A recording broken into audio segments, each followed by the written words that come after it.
Hey, you beautiful podcast listeners. Seriously, you folks are the best. We don't tell you that enough, but you are. And we couldn't do this without you, and we couldn't have a podcast if it weren't for our friends at Standard Heating and Air Conditioning. Right now, you can save up to $7,500 on a mini-split ductless system or a high-efficiency heat pump combo with Standard Heating and Air Conditioning. I know those are some fancy terms, but what it really means is they're going to make sure you're comfortable in your own house. And get this, they even take care of that rebate paperwork for you. Visit standardheating.com to lock in your deal and enjoy the show. And seriously, you guys are the best. The 93X Half-Assed Morning Show. 93X. March 14th, it's National Pie Day. You can't have a pie without Cool Whip. Pizza pie or dessert pie. Blueberry, blackberry, blackberry, boysenberry, boysenberry, huckleberry, huckleberry, raspberry, raspberry, strawberry, strawberry, cranberry. It's not that kind of pie. It is about math. Celebration of the mathematical pi that takes place on 3/14. Guys, what exactly does third base feel like? Like warm apple pie. Huh? It's not what it looks like. Well, we'll just tell your mother that we ate it all. Hey, pie. I know what you want. I saw you in that movie. Horse, slut, bitch. You don't deserve to have sex with me. Instead, I'm gonna eat the whore out of you. And of course, there is The Rock's all-time favorite, Poontang Pie. Check it out, Kurt. Look at this. And The Rock knows Poontang Pie. I'm sure he does. It's March 14th, which is pi 3.14. Today is National Pie Day. Ladies and gentlemen, the weekend. Some kind of mathematical gimmick, right, Cubby? Pi Day? Yeah, pie. I'll tell you what. I've never got past 3.14. Me either. That's all you need. Gets the job done. People understand when you say that. 3.14 gets the job done, Josh. Look for extra DWI patrols out tonight because on Pi Day, we get to drink. You know, actually, you should because We come undone on Pi Day. the weekend before St. Patty's Day, and it's going to be a wild one from what I was reading. I forgot about that. I actually got invited to a St. Patrick's Day party for tonight. All right. A friend said, hey, I want you to come check out my sack for some black and tans. And it took me a couple seconds to realize he meant his cul-de-sac, and he wanted to do some drinking because it's going to be, it's a Friday night, obviously, better weather than they're expecting for Monday, so. Your buddy abbreviated cul-de-sac down to sack? Well, because he wanted to say, check out my sack. Sure. I thought maybe we've been hanging out with Dana. No, it's not Dana and his pals. You have to abbreviate everything. St. Patrick's Day party, huh, Josh? Yeah, tonight's the night, I guess, for a lot of people. Are you going to have a beer? Yeah, actually, it's weird that this is something I have to do, but I was wondering, should I have one? Should you have a beer? Should I have an adult beverage? 651 651-989-9393 if you want in on this conversation. Give Josh some reasons, if you don't mind. Give Josh some reasons why he should have a beer, and also give him some reasons why he should not. Well, can I ask you something? Yes. Because I thought of one right away, and you might be the determining factor. So how many am I having? Well, I don't think you should go more than 2. You get a little funny. Okay. You get very emotional. Exactly. If you have more than 2, you'll probably be texting us all night long. Well, you know that anytime I have a drink of alcohol, I text you one way or the other. You always alert me that, yes, I am partaking in adult beverages. Because I want your approval. Right. Meaning I want you to tell me it's okay. I'm not doing anything wrong. Right. But if I have more than 2, that text sometimes becomes a phone call. Yeah. Which I ask you to remain silent as I tell you how I feel about you. Yeah. So I guess it depends. Do you want to get a phone call? No. You don't? I mean, I do, but I don't. I understand. Everybody wants to hear from their friends, let alone their best friend, but it's not always the most pleasant experience when they're drunk. And I'll likely be out myself tonight, and I don't like to play around with the phone when I'm out. You know what I mean? Don't take offense to that, but maybe think twice before you call me tonight. So again, if you don't answer, I'll say, hey, it's okay. I'll call you every 5 minutes until you hear from me. Right. So give Josh the pros and cons. He's thinking about having beers tonight. 2 is the max. Please tell me. I want you to say it out loud. 2 is the max. Oh, yeah. Okay. Absolutely. Give him some reasons why he should. have a beer or two tonight and give him some reasons why he should not. That number again is 651-989-9393. I'm excited about it, Josh. Now, have some texts are coming in. Box truck rapper Jesus said I should have a beer because Ashley can. I could drink for Ashley. Yeah, that would be nice of you. But I could never keep up with Ashley. Well, you probably will be able to once I am able to drink again because my tolerance is going to be worse than yours. I doubt that, but maybe. And I'm wondering everybody keeps warning me. I'm like, oh, I can't wait. They're warning you about when this child finally falls out and you get back on board with drinking. You're going to be a mess. Yep. Your tolerance is going to be for squat. It probably will be first or second times you try, but you'll become a pro again in no time. It's like riding a bike, Ashley. Yeah, I think, Ashley, you'll do very well. You'll be fine. The further your career, Ashley. I think people must be conferring with my wife because there's a lot of folks saying, skip the beer, try a THC seltzer. My wife, I've mentioned this many times, she has pushed drugs on me for the last 10 years. She's always telling me I should do drugs. Yeah, and the seltzers now, that's her new thing. She wants you to loosen up a little bit. Maybe that's it. You're wound pretty tight most days. Be. She wants you to loosen up a little bit. The first time you try one of those should probably not be in public like that at a party. You know what? Here, this is a real question for you. THC seltzers. Okay, somebody I've never done any of that. And never saw it. Yeah, I know you haven't. I don't mess around. And I have people that say, oh, it's great because you don't get the hangover, that kind of thing. How many milligrams does a guy who's never done anything like that? I mean, could I drink a whole one, or is that a terrible idea? You could probably drink a whole one. Like what? How many milligrams? 5 milligrams? Yes. So like a novice could do 5 milligrams. Yes. No big deal. Ashley know better than me, but yeah, I would say you would be okay on that. So dubbed famous Mises, you bring up one of the points my wife has for me. He said THC is great for epilepsy. Yes, I have epilepsy, and she mentions that. Actually, I've told this story before too, but when they first started talking about medical marijuana in the state, I got the Epilepsy Foundation in Minnesota somehow. I'm not saying they recommended this, but somehow someone got my information, and one of the doctors called and said, hey, we're interested in this study. Would you want to be a part of it? And I just turned it down for whatever reason. Wow, that would have been interesting. So you were going to maybe go into a lab and have them dump some THC on you and see what it did to your epilepsy. Yeah, when they were testing it. Oh, were they going to pay you? Oh, I don't know. Shoot, I should have asked. Oh, yeah. I mean, you used to give blood every 3.5 hours when you were young for money. Yeah, plasma and all that kind of stuff. Oh, plasma. Here we go, Josh. I had to. We weren't making it. We're asking listeners to text in why you should drink tonight, and maybe some of them want to give you some reasons why you should not. All right. Here's a character from Wisco. One of the only abbreviations I use. Instead of Wisconsin, I call them Wisco. And the reason I do that is I assumed originally that it was derogatory. So I went for it. You know what I mean?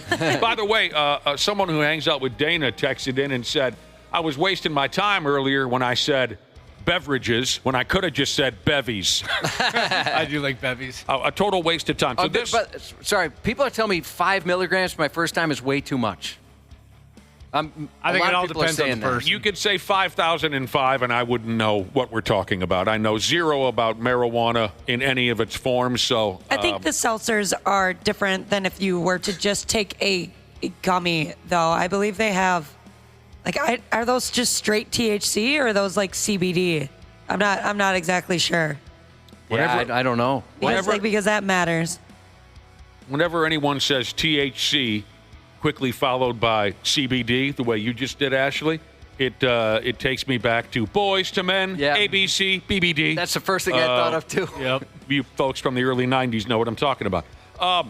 Okay, Josh, a pro. Here's the pros and cons for you drinking your possibly planned 2 beers tonight. The pro to that, Josh, you're buzzed. Yep. The con, you're not drunk. At 2? Yeah, at 2. Pro, you're buzzed. Con, you're not drunk. Are you going to I'll be totally honest. I thought that was going to go a little better than it did. I don't. Are you going to be walking to this party? Since it's like, you said it's in a cul-de-sac. Is that no, on your street? I mean, he's probably a 6-minute drive, and I'm not in the shape for that. You're not walking. Yeah, I can't walk whatever a 6-minute drive is. So then you have to think about if you do have beverages, your wife is going to have to drive. Oh. And you don't like that. Well, yeah, both of us don't like that. Neither one of us. She will not. I tend to have to say something, and I'm not trying to be a front seat driver over there, but sometimes some of the decision making I don't understand, and I have to ask, why would you do that? Why would that happen? So yeah, she doesn't let me drive. In this situation, she would have to drive. Well, you're going to have to be a big boy tonight and make this call all on your own. I'm excited. Either way, if you have your 2 beers, good for you. If you don't, that's all right too. Because I love you. What if there's green beer? That's fun. You have to have one of those. I've never had a green beer. Very festive. Does that do anything to your urine? No, I don't know. But it's got food coloring in it, so then if you spill a little bit on your hands and you got green hands, it's kind of a pain in the butt. Oh, then I could go, Josh, smash! And I could start hitting things. Pretend I'm the Hulk. Just smashing bottles at this party. I don't have an e-bike. My wife hates whores too, Jesus said, take your e-bike. I don't have one. I have a regular bike. That's what I should do. I bought a bike last summer, I think it was. Yeah, you have a regular bicycle. Yeah, I bought a bike, and I thought, this would be a fun activity for me and the family. And so we got some bikes, and I have 2.3 miles on it still, which is the distance from the bike shop to my home. That's the only time I've ridden that thing, and it's covered in dust at this point. Well, yeah, your first mistake was not getting a bike with a little motor on it. I don't know why you would ever buy a regular bicycle. That's cheaper. At your age. And I thought I could use the exercise. You're doing fine. Oh, yeah, we used to cut loose pretty good on St. Patrick's Day. Well, I mean, we're not officially to St. Patrick's Day. That's Monday, but sure, we used to have some beer parties for damn sure. What else is going on around here? Are you, Josh, are you planning on watching an assload of television programming this weekend like you always do? Possibly. We're kind of running out of shows. There's a couple movies I think we want to watch, although, what was it called? I got to look this up. Long Train Running by the Doobie Brothers. No, we played it on air a couple days ago. Not that. We just talked about it yesterday with Amanda Seyfried? Long something River. Yeah, we started that last night too. Well, Long Bright River. Yeah, so I wrote that down. We want to give that a shot this week. I wish you wouldn't. Because it'll straight up kill you dead, according to what I was just reading about. These days, they say if a selfie doesn't kill you, your television set will. Watching television these days, and this is nothing wildly original. We've been hearing this for years, but they're pushing it on us again. Watching 2 or more hours of television a day may be a key factor in developing things like heart and blood vessel diseases, dementia. Oh. Who are you, Josh? Who are you? What's your name? Dementia, obesity. Jack Reacher. Look at you, obesity. Yeah, you point that out every day. You got to try to limit. You got to try to limit this stuff now. We can't be losing you now. Well, I'll tell you. I thought I looked at this and it did make me a little nervous, but I don't watch it every day. Mostly just on the weekends. But at the same time, I'm sure you could throw in that I'm very sedentary. Very, but I'm doing other things, right? Reading or whatever I'm doing sitting down. You may not watch 3 hours of television a day, but you might cram 15 hours worth of it into a Sunday. That's right. Right. So that's you. Friday nights, Saturday nights, we go for it. I'd say probably in the 5 to 6 hour range. Yeah, I'm screwed if this is true. Well, there's always some type of monitor in front of all of our faces, it seems like. Yeah, that's true. That can't be good for us. I actually watch very little television until around, 8 o'clock at night. Then I catch whatever ball game I'm interested in. I'm still, during the day, Saturdays, Sundays especially, it's music. I just have music going. I'm just not a sit and stare at a television guy. Maybe I did so much of it as a kid that now I just don't care, which doesn't make any sense, really, because when I was a kid, there was literally nothing available to watch on television, and now there's 10 million different things you can see at all times, but I just don't do it. I think you don't watch new shows, because you mentioned you watch a lot of reruns, and then if you watch a game, that's 3 hours right there. Well, I watch about a half. So you don't have a half time hour to catch up with new shows. I think if you understood how to operate streaming services better, you'd be more apt to watch more TV. I don't think I would. I really do enjoy. I just enjoy music more than I enjoy television. I love people like that. Have you ever noticed anything, Josh, when you're sitting in front of the television, like for the 5-6 hours on a Sunday? You ever had an irregular heartbeat? No, nothing like that. But every once in a while, we'll have a reminder of how lazy we are when Netflix is like, bro, maybe stand up. What are you doing? Why are you watching so many episodes? And then my wife has a smartwatch, and it'll go off sometimes asking her why she hasn't moved in a few hours. Do you chug caffeine most days? Just here. I never drink it outside. Never at home. No. Okay, because I was going to ask. You sit watching television and you're pounding Mountain Dews. I was going to say, how do you not have an irregular heartbeat? You know what I mean? No, it's just here. But I go for it when I'm here a lot of times. Is there any chance that your television habits have added to your constipation issues? Yeah. There's a good chance. I mean, there is. That's why I hit the treadmill every day. I mean, a lot of my activity is just so I can take a dump.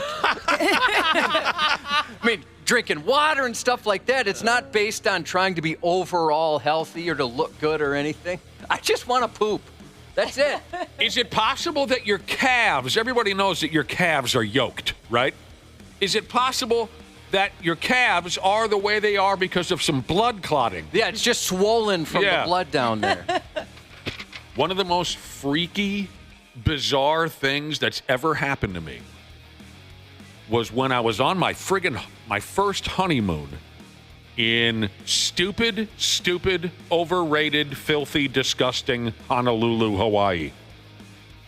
And we were young, and we liked to drink. And I sat myself down on an admittedly uncomfortable bar stool. I don't know what time it was, 1 o'clock in the afternoon. And we sat there until about 1 o'clock in the morning. And I must have been dehydrated because I don't recall making many trips to the bathroom. Or at least I must not have made a trip to the bathroom for quite a stretch of time before we decided, okay, let's get out of here, go back to the hotel, and do what newly married people do. I could not walk. When I got off the bar stool, I could not. My legs were swelled and slightly discolored. And I could not. It wasn't an I can't walk because I'm drunk. It was an I can't walk. I somehow, sitting on that, again, it was a kind of a goofy shaped, uncomfortable bar stool. I couldn't make it work. And I never went to a doctor about it. It never happened again. And I certainly, since then, have had long shifts at the neighborhood bar. You said it was uncomfortable. Did you realize my legs are falling asleep when you were sitting down? No, I certainly noticed how uncomfortable it was. But I didn't notice a damn thing until we got up to leave. And I said, I can't do this. So something happened. I shut off my legs. I shut off blood flow to my legs somehow because I was on this bar stool for so long. I didn't know that could happen until just 2 days ago. My dog was laying on me, and he's 140 pounds. And I tried to get up, and I'm like, oh, my leg's kind of asleep. And I had no idea until I tried to get up. And then I took my first step, and I stumbled, and my knee hit the ground. So it was dead. My right leg was completely dead. So it wasn't, like you said, it wasn't that your leg was asleep. It was something else. It was I wasn't. Yeah, nothing. Everything felt fine. I wasn't uncomfortable when I was laying there, and I got up, and all of a sudden my leg said, "F you, we're not awake yet." Weird. This Hawaii deal. It wasn't until the next morning that I was concerned. Like, what happened there? That should not happen. You should be able to sit and sit and sit and sit. and not have that experience. It was really, really strange. And like I said, I haven't had it since. Who knows? Never went and saw a doctor about. Another bizarre story I could tell you that's somewhat similar, and it has to do with long periods of sitting and drinking. So maybe alcohol has played a role in this. Dr. P. Jesus isn't here right now to help us, but a good friend of mine sat and drank for about the same amount of time, 12 hours. He was up north at a cabin with friends, and he turned purple. He turned purple. I'm talking near Oompa Loompa from that movie. What was that movie? Willy Wonka. Oh, man. He turned purple. He didn't feel different, but he looked different. Everyone at this, they were kind of sitting at a table playing cards. Everyone kept asking him, dude, are you okay? What do you mean? He says. Well, you're turning kind of, in the end, he was just purple. Even his face? Yes. That's mind-blowing. Especially his face. He has pictures. Oh, I'd love to see them. You won't believe it. People took pictures of him, and typical donkey, whatever at the time he was, 35-year-old guy, he never went to see the doctor about it. He never asked any questions about it. And like my paralyzed leg syndrome, it never happened to him again. But it was just a weird effing thing. What must have been drinking related. Every once in a while, I have to sit way back in my chair because if I kind of sit halfway on it, it'll kill my legs. I've noticed that around here. Yeah, that happens to me too. Happens to me every time. And yep. Josh helped me out here.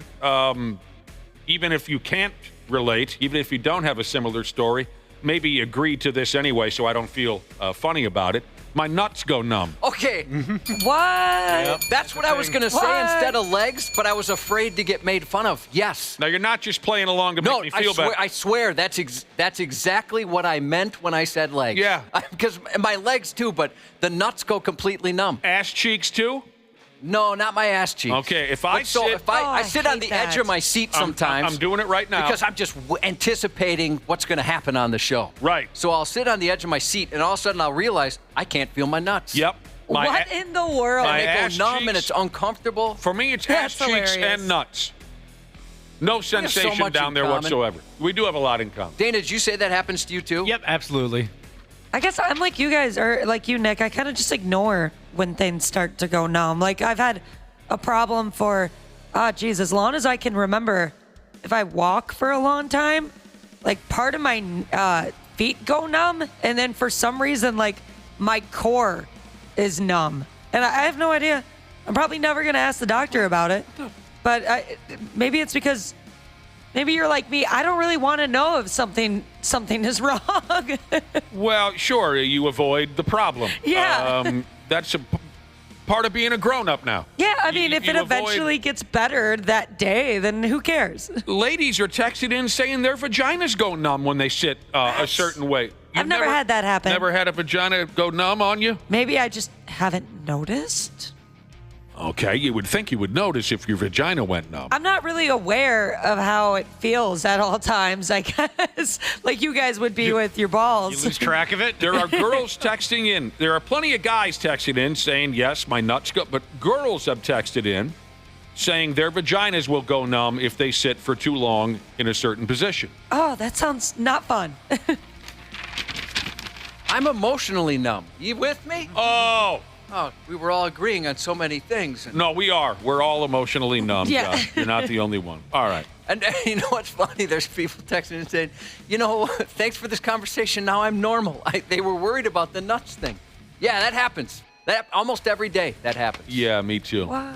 Yeah. Sitting on. I have very uncomfortable. I got a little bar area in the house, and that's where I do my show prep for hours and hours. But you know what? What can I do? I'm the best. I mean, people tell me I'm the best. So my bar stools are also very uncomfortable, hard and uncomfortable. They're cheap. I didn't feel like spending any real money on the bar stools. I should have. And, of course, I'm too lazy now, and I procrastinate too much to replace them. That's when my balls go numb, when I sit on my $9 bar stools down and do show prep. That's when the nuts... They just, it's like they're not even there. Some people are recommending you sit on one of your hands until it goes numb, and then there's some wild ideas. Something called the stranger? I've never heard of it. The stranger. Well, I'll sit on one hand and use the other to Google what the stranger is. I always preferred the term the blind date. That's a good one, too. Andrew Dice Clay said on a comedy record 35 years ago that sometimes he would allow his one of his hands to go numb, and then he would touch himself. And he called it the blind date, Josh, and he said, and then when it's over, he'd kick it off the bed. Get out of here. Yeah. You disgust. Yep. Okay, there's a lot of references to my mom and num, num, num, num. Don't do that. That is terrible. That's no way to start a weekend. I considered going down that path, but I thought I would. I skipped the first one.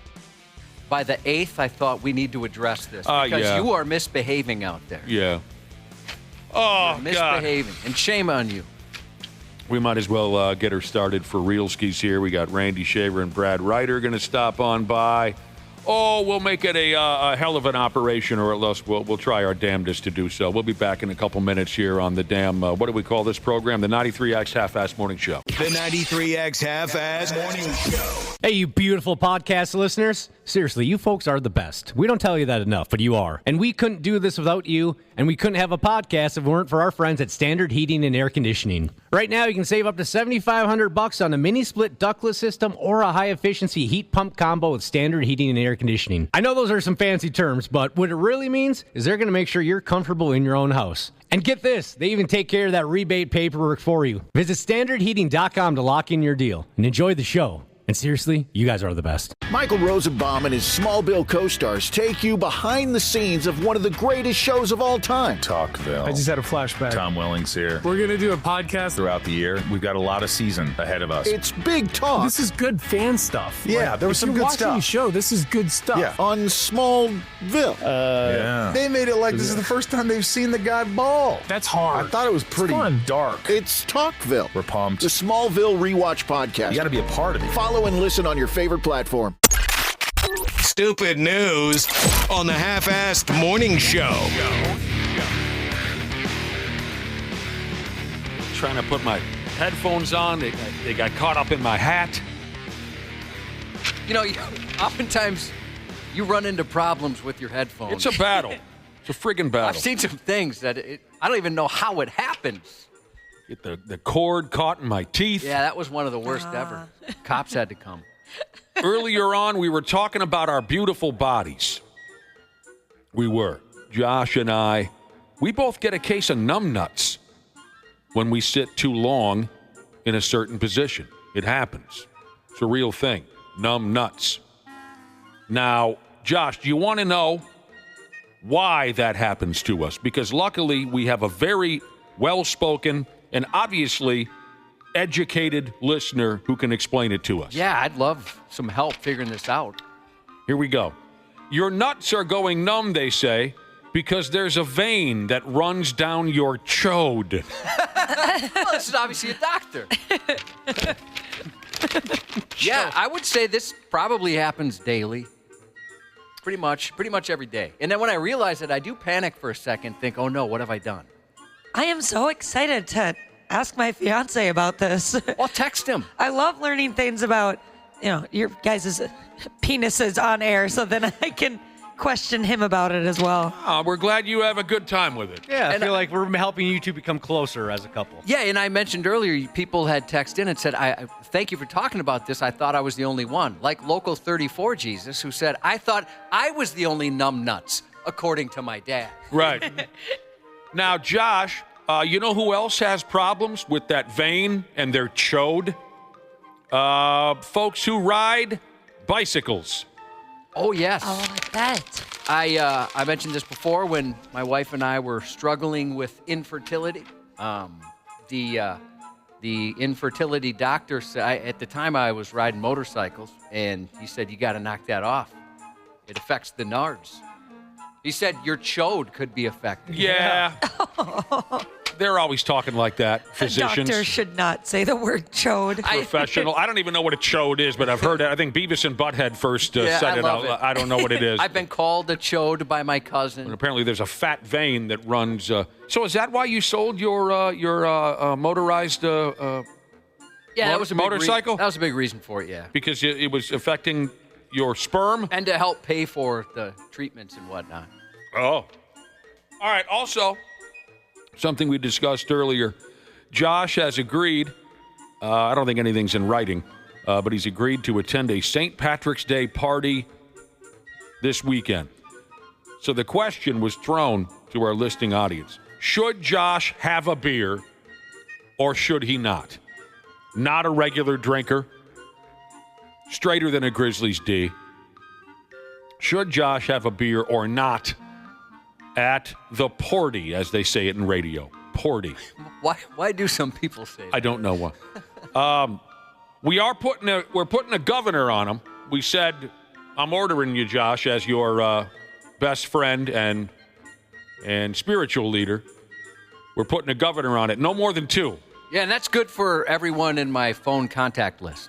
Right. So we asked folks, go ahead, 651-989-9393. What do you think? Should Josh have a beer or not? Here's a text that said, once upon a time, I had just a couple of beers. And before I knew it, I was a dangerous alcoholic.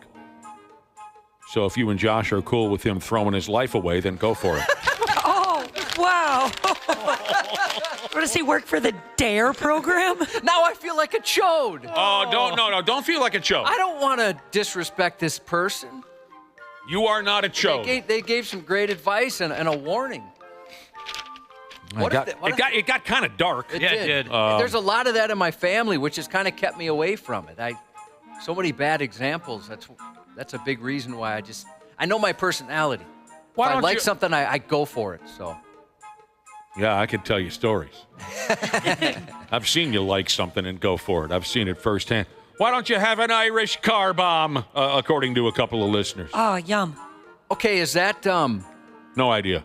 It's something and something else, right? Yeah. Yes. Does that help? Whiskey and Guinness? Is that what it is? Whiskey and Guinness? Yes. So. Is that the one where they put the little shot in the Guinness? Yeah. Yes, that's the way I've always had it. A shot of Jameson dropped in a cup full of Guinness. Those are so good. Well, then what is a Boilermaker? Oh. Look that up, if you don't mind. Not trying to holler at anybody. A Boilermaker. I need to know this before we move on. Whiskey and beer.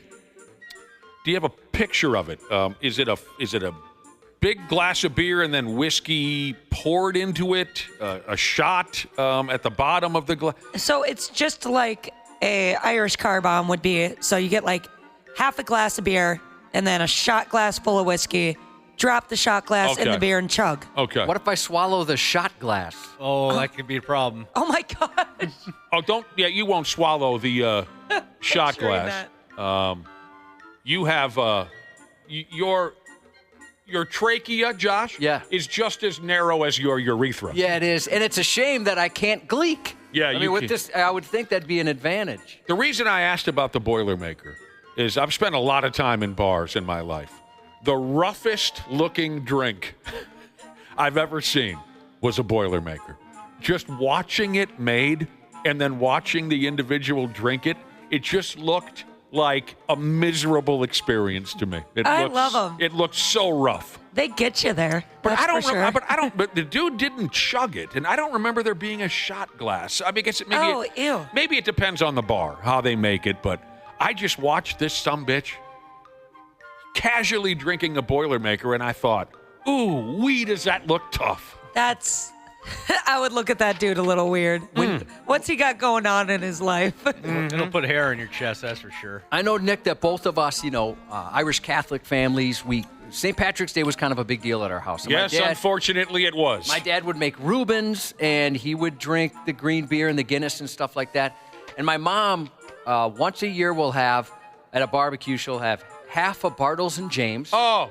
But then she would drink Bailey's on St. Patrick's Day. And my mom, grandma, and aunt in the commune I grew up in, they would all have that until my grandma and aunt couldn't do that anymore. I never liked St. Patrick's Day. I didn't. Oh, I loved it. I loved the Reubens. I would look forward to that. Being from an, yeah. like you said, Irish Catholic family, it was just a pain in the ass in my mind from the time we were kids. Because, I mean, what 12-year-old kid can't wait to go all the way down to St. Paul to watch his mother dance down the middle of the street while carrying the banner of their family name, right? Let her have her fun, Oh, Nick. I hated it. And it was always so cold. And why do we care so much that we're Irish? I did not want to be there. So you never went to the Irish festival? I don't recall.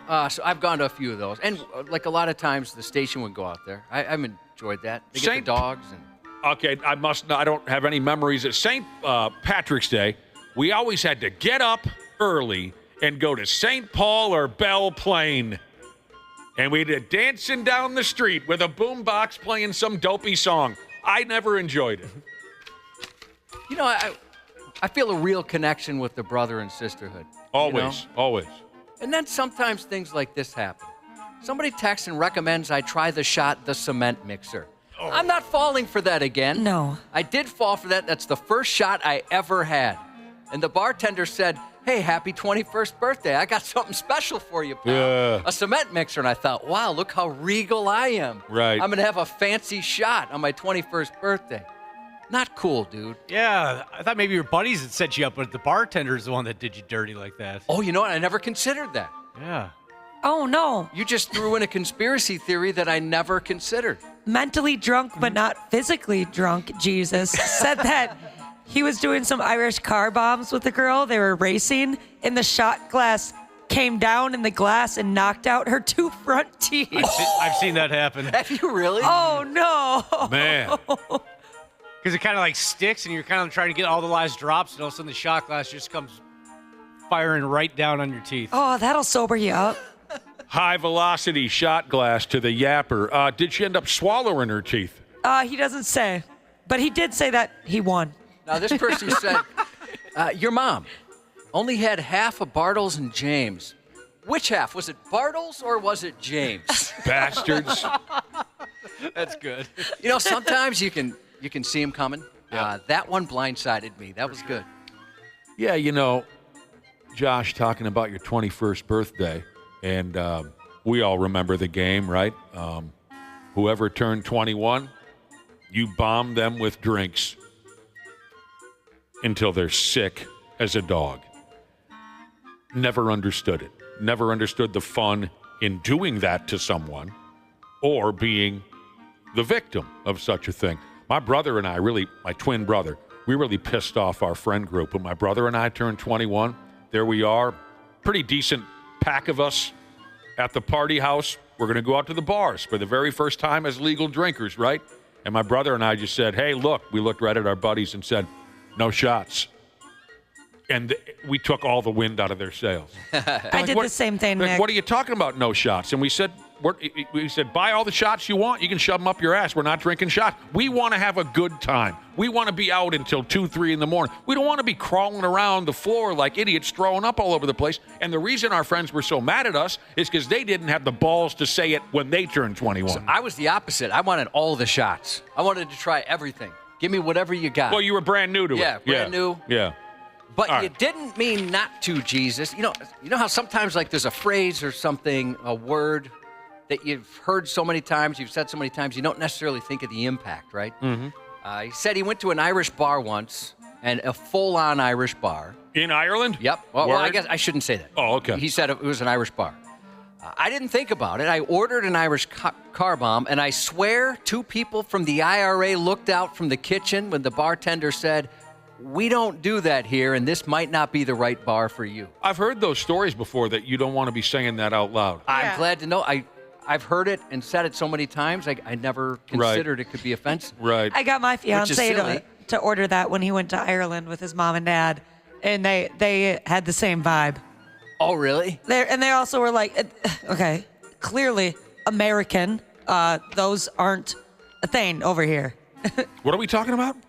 I got him to order an Irish car bomb when he went over to Ireland. Your dad? No, my fiance. Your fiance? Yep, and it did not go over well. Oh, that's not good. Not good. Here's a listener who says, St. Patrick's Day is for amateurs, just like D-League softball. All right, let's get into the stupid news. Running a restaurant. Boy, I bet that's hard work. I certainly don't have the patience or the, by God, skill set for that kind of a gig. There's one thing that I do know about running a restaurant, and that's this here. Viral videos showing urine-soaked food is bad for business. Bad for business. One of China's biggest restaurant chains, a joint called Hadalio, they've had to go ahead and offer refunds to thousands of customers after a video cut loose on the internet that showed a customer taking a whiz into a pot of soup or something at their restaurant. Not the soup. Anything but the soup. Anywhere but the soup. Ashley and I, we adore soup. It says here, the video was recorded last month.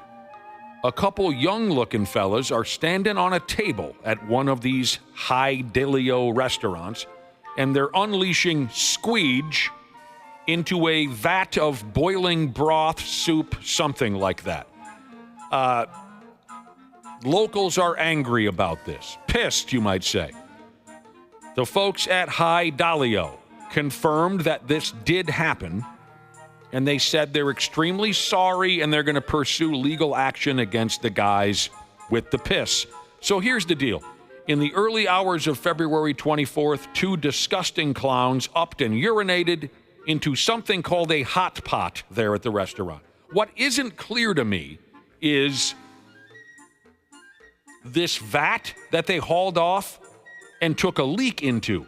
Was it then served to other customers? Is that what all the hubbub is about? Or is it just that a couple guys were openly urinating in the restaurant and that's what people are upset about? I don't fully get it, Josh. Do you? I think they're pissed because they might have had some of that soup.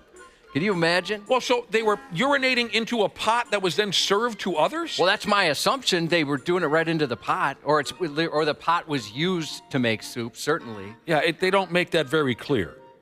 So they possibly snuck into the kitchen or something.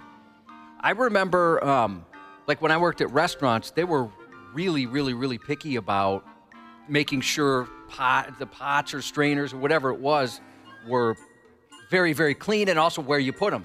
Like you wouldn't put them in the sink and then use it again or whatever it was. Be careful, real careful, not just for food allergies, but just to be cleanly. I learned a lot about cleanliness from working at restaurants. Yeah.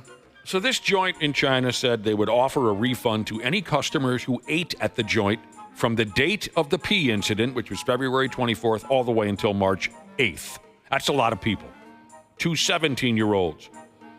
One by the name of Tang, the other by the name of Wu, are supposedly the culprits. They've been apprehended. Locals are upset because the restaurant didn't come forward right away and admit that this golden shower happened. Instead, they sat on the story for a few days. I probably would too. Try to find a way to squash it before it cuts loose. But this isn't the only food-related scandal this week in, China. It says here now, a popular chicken joint over there apologized a couple days ago after folks found out that they've been using rotten ingredients, is how they call it. They've been using rotten ingredients in their food, and they've been recycling leftovers. So I imagine what they mean by that is, if I go there to have a meal and I don't finish my chicken salad, they'll sweep that back into a bowl and serve it to the next sucker. Or maybe the chicken salad that I just ate was some other feller's leftover. That is so disgusting. That is gross. Oh, no. Oh. There's a viral photo a while back of a pizza place, like a kid's birthday pizza type place. And somebody ordered a pizza, and it was clear that they had taken pieces from other discarded pizzas and tried to form it into like a full-on circle again. What? So it was very mismatched, and there's gaps in between some of the slices. Clearly just a hodgepodge of all right, there's some cheese slices there that nobody ate. We'll put in with these cheese slices. So gross. People are saying the hot pot, that stays between like one party to the next party to the next party. They don't give you a new one each time? Well, that explains, I thought we were missing some pieces there. Now that I know what a hot pot is, okay, so I didn't know that I thought you get a new one every time. I don't think I've ever been to a hot pot restaurant. I've never been to one. I've just seen photos and stuff. I wasn't familiar with the term. So you're telling me this big pot of soup sits there all day long and they kind of refresh it once in a while and people come in and out using the same pot? Yeah, I didn't realize that. I didn't know that it was the same one. I assumed like every, like a basket of bread. They give you a new basket of bread. Oh, by the way, I didn't realize that the two guys who supposedly urinated into the pot were, I said it out loud, but it didn't dawn on me that their names were Wu and Tang. I didn't make that connection either. And did I miss people that? are texting and going, how do you not make that connection? I'm not tonight only at Pav's in Andover, Wu-Tang Clan. That could get somebody killed saying something like that. All right, now we got to deal with this effing guy. And by the way, bodily functions is the theme of today's Stupid News report. It is. So act accordingly. Here's what we got going for you this time around. Some disturbed jagoff set his old neighborhood boom boom room on fire. Josh remembers a guy we had working in the mailroom here years ago by the name of Blade. He used to set things on fire. He did. Anyways, the strip joint that was set afire is down there in a terrible southern state, a joint called the Pink Pony. Now, word is here, the Pink Pony went out of business a while back, but still, there it sits, vacant. Here comes this jagoff a couple nights ago, and he burned it right down to the screws. Cops have already arrested the guy, a 29-year-old turd bag by the name of Arvin Salimapur. I'll just go with Arvin. The story says Arvin just freaked out inside the vacant Pink Pony Club. He went on inside the joint. He fired some gunshots, and then he lit the place up. When the police got there, they saw Arvin dragging some brush from the woods into the burning building. You add a little kindling to the fire, don't you know? Arvin, along with being a deranged moron, he's also just not a nice guy. So while he was in custody, Arvin complained that he was thirsty. I'm guessing because crack rocks will do that to you. So the cops gave him a bottle of water. Arvin drank the water. Then he took out his pee-pee, and he took a whiz into the empty bottle, and then he threw it at the cops. Don't throw your pee. Cops get hit by bodily functions too often, I think. They beat his ass for that. Police are still investigating why he did this. I'm going to guess, Josh, tell me if, possibly I'd qualify to be a lead investigator in any town. I'm going to guess that Arvin got an HJ in the parking lot there 5-6 years ago. No woman has touched him since. They closed the place, so that also upset him. And then you give him some crack rocks, and he went off the rails. I 100% agree. He refers to as HJ You solved the Park. case. 2 jobs, 1 income, Jesus, on hot pots. Says hot pots are pots of soup that last months or even years because they keep it hot enough to kill germs and bacteria and keep adding ingredients as needed. So months go by, and I'm eating out of the same pot that somebody peed in. Well, I mean, this particular case. That makes more sense why they were offering refunds for such a long period of time. Yes, I didn't understand. I didn't know what a hot pot was. Now we do, and I'll never make that mistake again. Tell me if this would gross you out, Josh. Paul Stanley, lead singer from Kiss. I read his autobiography, or I listened to it, book on tape type of a thing. And he told a lot of stories about their one-time guitar player, Vinnie Vincent, who is pretty widely known as a bizarre dude. But tell me if this would gross you out. Paul tells a story about where they're playing a show in Rio de Janeiro or some bizarre place, and it was very cold Doesn't sound like Rio de Janeiro, but apparently one night where they were playing an outdoor stadium. It was very, very cold, and they were all hungry and tired from traveling, the band, and they get into their, what do they call it in the business, dressing room, and someone had put a big boiling pot of beef stew in the middle of the dressing room for the band to eat, and they were so thankful because it was cold and they were starving, and it was just this beautiful, delicious big pot of beef stew, and they all, take the ladle and scoop themselves up a bowl, right? And they're firing it down, and Vinnie Vincent eats like half of his and then walks over to the vat and pours his bowl back into the vat, and they were all just so pissed off at him for that. Like backwash. That's gross. Like when people don't like when you double dip. So he said, in his book, he said, it ruined what was, just a little chunk of happiness that they had there for a minute. He took his backwash soup and poured it back into the vat. I'm thinking, is there anybody's backwash soup that, it would still kind of gross me out, but it wouldn't be as disturbed as his bandmates were?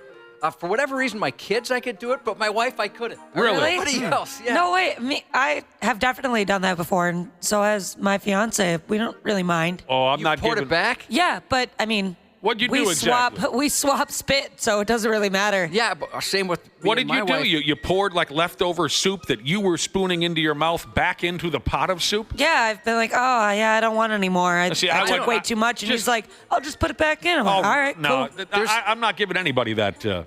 This would never happen. Maybe I shouldn't look down upon this because there's never been a time somebody put food in front of me where I didn't finish all of it.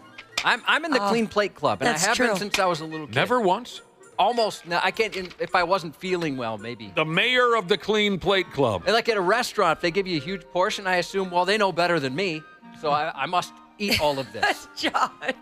They're in the business. Yeah, you don't believe in leftovers. This is what they do. I dig all of you, but if you dump your backwash soup back into the pot, that's it for me. No more soup for me. I'm with Ashley. That wouldn't really bother me. Oh, it wouldn't? No. Yeah, it kind of grosses me out. Remember a few days ago we rapped about a puke bag who snatched nearly $1 million worth of jewelry from a fancy schmancy jewelry shop, and he swallowed some of what he stole. Do you recall that story? Yes. Yep. If you don't, hopefully that was enough for you. A lot of money. I remember that. Nearly $1 million worth of jewelry this guy steals. Some of it he gutted. He also has a silly name, Jathan, and no, I haven't regained my lisp from first grade. The dude's name is Jathan. Is it possible Mom had a lisp, and when they're filling out the birth certificate, yes, they thought that's what she meant? Yes. I would absolutely put a few dollars on that job. Here's an update for you. 2 weeks have gone by since Jathan got caught by the cops, and he still hasn't deuced out the jewelry that he swallowed. The poor rookie cop in town, the new guy, he's still sitting there by Jathan's jail cell with a plastic bag waiting to gather up the evidence, but Jathan can't produce. 2 weeks. I would panic. Well, here's what I think is going on. Of course, it's possible that the poor bastard is just locked up inside because obviously jewelry was never meant to cruise its way through a human being's colon.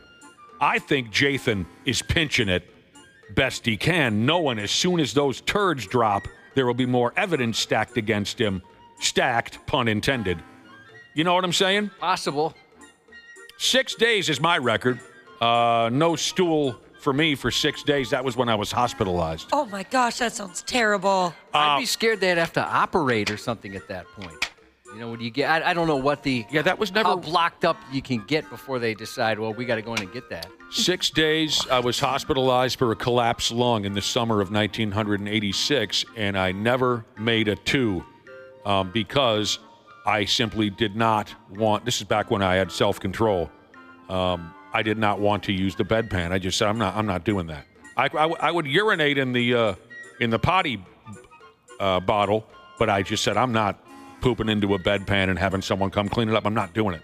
So I did not cut loose until I was on my feet and being released.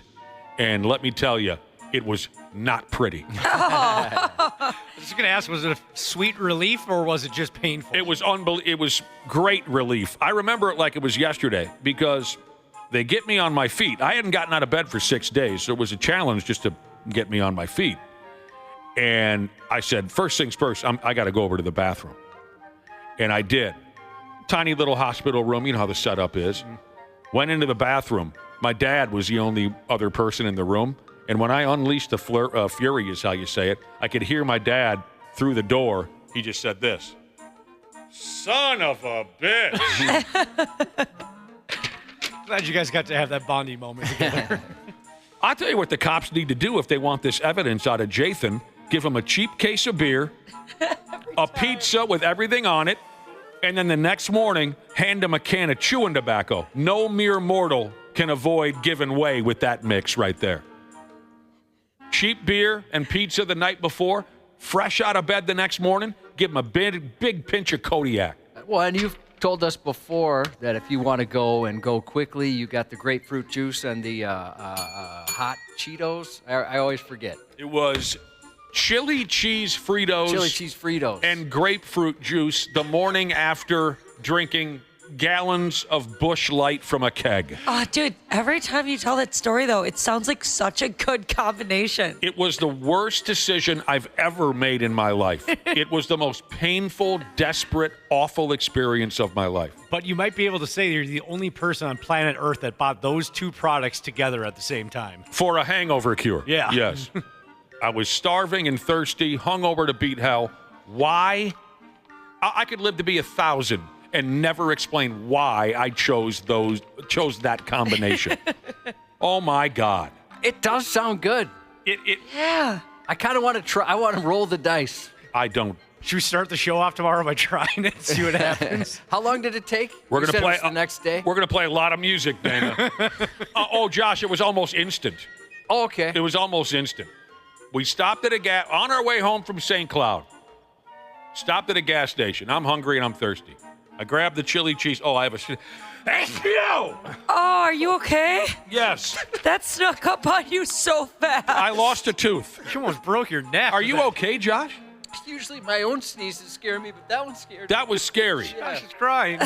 We pull over at a gas station. I get the grapefruit juice. I get the chili cheese Fritos. I sit in the car. I start to consume both items. I would say within 3 minutes, I was in an absolute panic to get to a bathroom. Absolute panic. Does that sound good to anybody else? It does. Yeah. I could see why you looked at that combo and thought, I need to try that. Well, I appreciate you trying to make me feel better about it, but I still don't understand why I would do that to myself. I don't understand how you could walk past, breakfast sandwiches. Right. I don't know. I don't know. There was plenty of water and breakfast sandwiches and fruit. I'll try it. All right. One more here for you. You go ahead. Try it, Josh. With your clean living, it probably won't. I mean, let's not kid ourselves. It was the Busch Light keg beer all day the prior day that played a very large role in this. I'd imagine so. So you being so mine, there'd be an asterisk next to mine. Yeah. If I'm more successful than you. Right. And what did I have for dinner that evening? I don't know. Onion rings? I mean, who knows? I was a 20-year-old kid. You know, you didn't pay much attention to what you were. All right, here's an issue I can promise I'll never get mixed up in. It says here, folks keep mistaking their eye drops for fingernail glue. Yeah, what's going on? So they're accidentally gluing their eyes closed, and then the eyes fell out. And I needed to put my antibiotic eye drops in tonight, and instead of grabbing eye drops, I grabbed the Kiss nail glue. That's a TikTok dork. That nail glue is really strong. I do not like to use that stuff. Do women have it at the ready, Ashley? Yeah, I've got some. Okay. That was a TikTok dork by the name of Breezy Bree. She posted a video. She's in the damned emergency room after she tried to use some eye drops and grabbed fingernail glue instead. Apparently, the fingernail glue, you heard her say it out loud, the brand name is Kiss fingernail glue, and in no relation to the band, I would imagine. No. They sell their stuff in a bottle. It says here, at least, they sell their product in a bottle that looks a hell of a lot like eye drops. They say this stuff dries very quickly and it's very strong. Do you have that, Ashley? Yep. That brand and everything? Yep. Do you use eye drops? Actually, I just started using them. Uh-oh. Because they're so soothing. This is glue.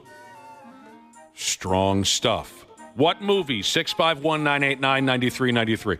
Healthcare workers are saying this eye drops fingernail glue mix-up has become a real issue. More and more people are coming into the emergency room who have accidentally glued their eyes smooth shut. The silly TikTok lady had to sit at the hospital while they flushed her eyes out, but she's okay. I like this part here. Experts say, Josh. Experts say the safest... My interest is piqued. Yes. What do they say? They say the safest thing to do is double-check the label on the bottle. Experts say that. How about anyone with any common sense says to double-check the label on the bottle? I can't imagine, keeping those two things next to each other. Check. Especially because that stupid pesky nail glue, no matter how you use it or how tight you put the cover on, it gets everywhere. That has to go in its own separate area, or else you get glue just everywhere. That's right. And correct, the Blues Brothers. This is glue. Strong stuff. Josh, that was when they glued the gas pedal to the floor in the good old boys RV. That'll make it stick.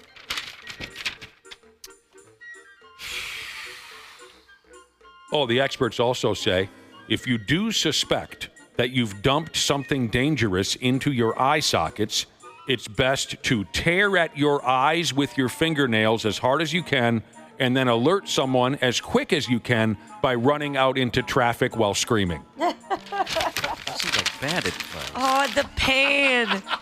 The pain. I don't like to disagree with experts, but that seems like bad advice. I did not like the sound of it either, but they are the experts. Now, keep in mind, I'm emotional. My best friend in the whole world sneezed out of nowhere, and it scared the hell out of me. I'm sorry. That was a keeper, and I had no time for that. No, I know. It went everywhere. I'm worried about it. I'm missing a molar, Spleen. I think, and some of my... I think your appendix flew out. Right out. Sports on the 93X Half-Assed Morning Show. I watch a lot of Luka, seeing how he attacked the double team, even though we play at different paces, but just seeing his strategy to beat the double team, I think that helps me a lot. Anthony Edwards studies Luka Doncic videos, huh? Well, you can tell. From day one. He complains to the refs like Luka now. He's almost reached that level. He does have a reputation at this point. You going to that Wolves game tonight, Josh? I am not. Timberwolves tonight are at home. Tonight they face the Orlando Magics, and then Sunday it's the Utah Jazz, and then this and that. The Pigs played some more free hockey in St. Paul last night. I will be going to a Wild game relatively soon. Is that right? Yes. Oh, fun. What's the story there? They are I think it's next month, they're having a Prince night, my wife's favorite artist. So the whole family's going to go and enjoy Prince night. Are they handing out purple hats, purple jerseys? I don't know. I don't know what they got. But Prince night. Prince-themed evening with the Minnesota Wild. Be dancing your ass off.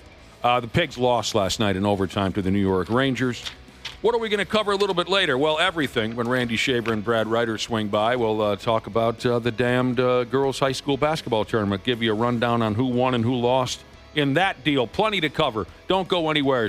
Josh is coming up next with his news report. The 93X Half-Assed Morning Show. Hey, you beautiful podcast listeners. Seriously, you folks are the best. We don't tell you that enough, but you are. And we couldn't do this without you, and we couldn't have a podcast if it weren't for our friends at Standard Heating and Air Conditioning. Right now, you can save up to $7,500 on a mini-split ductless system or a high-efficiency heat pump combo with Standard Heating and Air Conditioning. I know those are some fancy terms, but what it really means is they're going to make sure you're comfortable in your own house. And get this, they even take care of that rebate paperwork for you. Visit standardheating.com to lock in your deal and enjoy the show. And seriously, you guys are the best. No Contest Wrestling. O'Shea Jackson Jr. and TJ Jefferson with the biggest names in the game. Ladies and gentlemen, X-Pac. Getting suspended in school, that's the number one thing people, when they meet me, they tell me. There's I got no, detention. Yeah, everything. Ladies and gentlemen, Liv Morgan. I couldn't believe that was my time. I was so grateful. Talking about living dreams. No pun intended, TJ. Relax. I rarely do these anymore, but I was really looking forward to this. The No Contest Wrestling Podcast, part of the Rich Eisen Podcast Network. Follow and listen on your favorite platform. Half-assed Morning Show. 93X. She said she fell asleep, and I guess there was a bridge there, and she just veered over to the left and missed the bridge and ended up in a very deep ditch. Ditch, please. A missing woman, badly injured and trapped inside her mangled car along a rural northwest Indiana road, miraculously survived for nearly a week. The 41-year-old, very injured, reported missing a week ago yesterday after leaving her mom's house to visit friends. Days passed with no signs of her or her vehicle. Unbeknownst to anyone, she crashed off the roadway, her vehicle hidden from view. As a matter of fact, hundreds and then thousands of cars passed by the end of the week, unaware she was trapped inside, unable to escape or call for help. 6 days later, a drainage company employee happened to spot that vehicle. Rescue teams airlifted her to a hospital in Chicago, but her survival was nothing short of extraordinary. At a press conference, her mom explained how she managed to stay alive. She survived by dipping her hoodie in the water and sucking on it, so she had something to drink. Cops said the same thing, but sounded less weird about it. She'd been dipping it down in the ditch to get water. You know, it wicked up the water into the shirt, and then she would suck the water out of her shirt. Her survival mode just was uncanny, her will to live. Another problem that kept the woman trapped in her vehicle was that her cell phone was lodged under her seat, and she couldn't reach it. Her family said she suffered compound fractures in her legs, but she's going to be okay. F me running. In the year 2025, you're lost for a week. That seems almost impossible. No one's able to find you for a friggin' week. I just didn't think that could be a real thing these days. I'm surprised they weren't able to track her phone. Mm-hmm. I never thought of that. I guess maybe it was off. And I would probably start getting frustrated. Like, are they even trying? Did nobody realize I'm missing? Well, like you, Nick, she's right there, right off the side of the road. Yeah. I would think the same thing. Any second now, a highway helper is going to show up and save me. Her car was buried somehow? It was just hidden in some way. Just hidden perfectly. Yeah. F me. A 52-year-old is facing a buttload of charges after turning a simple sandwich shop visit into a cluster F. Police say James Gladwin racked up a $52 tab, but he decided payment was out of the question, yet clothing was optional. Hang on a second. Dude racked up all by himself a $52 tab at a sandwich shop? I was trying to figure that out. Now, it's nowhere near as inexpensive as it used to be, but that's like taking the family. What $52. He broke a window? What happened in there? Maybe he just grabbed a whole bunch that he planned on taking with him. When staff insisted he settled his bill, he responded by shedding his clothes and unleashing a tirade of obscenities. What the hell why would he get naked for everyone at the shop there? Making some sort of point. Yeah. Officers arrived to find him still refusing to pay, still naked, and very much not interested in cooperating. At one point, he reached for an officer's taser, a decision that quickly resulted in a face full of pavement. Now fully clothed, thanks to jail-issued attire, he has a preliminary hearing, or had his preliminary hearing yesterday morning. A prom dress sale at a Georgia gas station went from fashion to fistfight, ending in a brawl where one attacker got flipped and body slammed onto the pavement while trying to choke the teenage seller. Hang on a second. They're selling prom dresses at the gas stations in Georgia? That's where they're meeting up. The prom dress, meaning two parties maybe on Facebook Marketplace. Yeah, meet me at the gas station. I'll sell you my old prom dress. Exactly. Okay. The prom dress punch-out happened at a racetrack gas station about 30 miles from Atlanta, where an 18-year-old girl met a 20-year-old named Morgan Flincham to sell her dress. The meetup seemed routine at first. Flincham asked to try the dress on in the gas station bathroom, but once inside, her accomplice snatched it and bolted. The seller wasn't having it. She chased the thief down, and that's when things got fighty.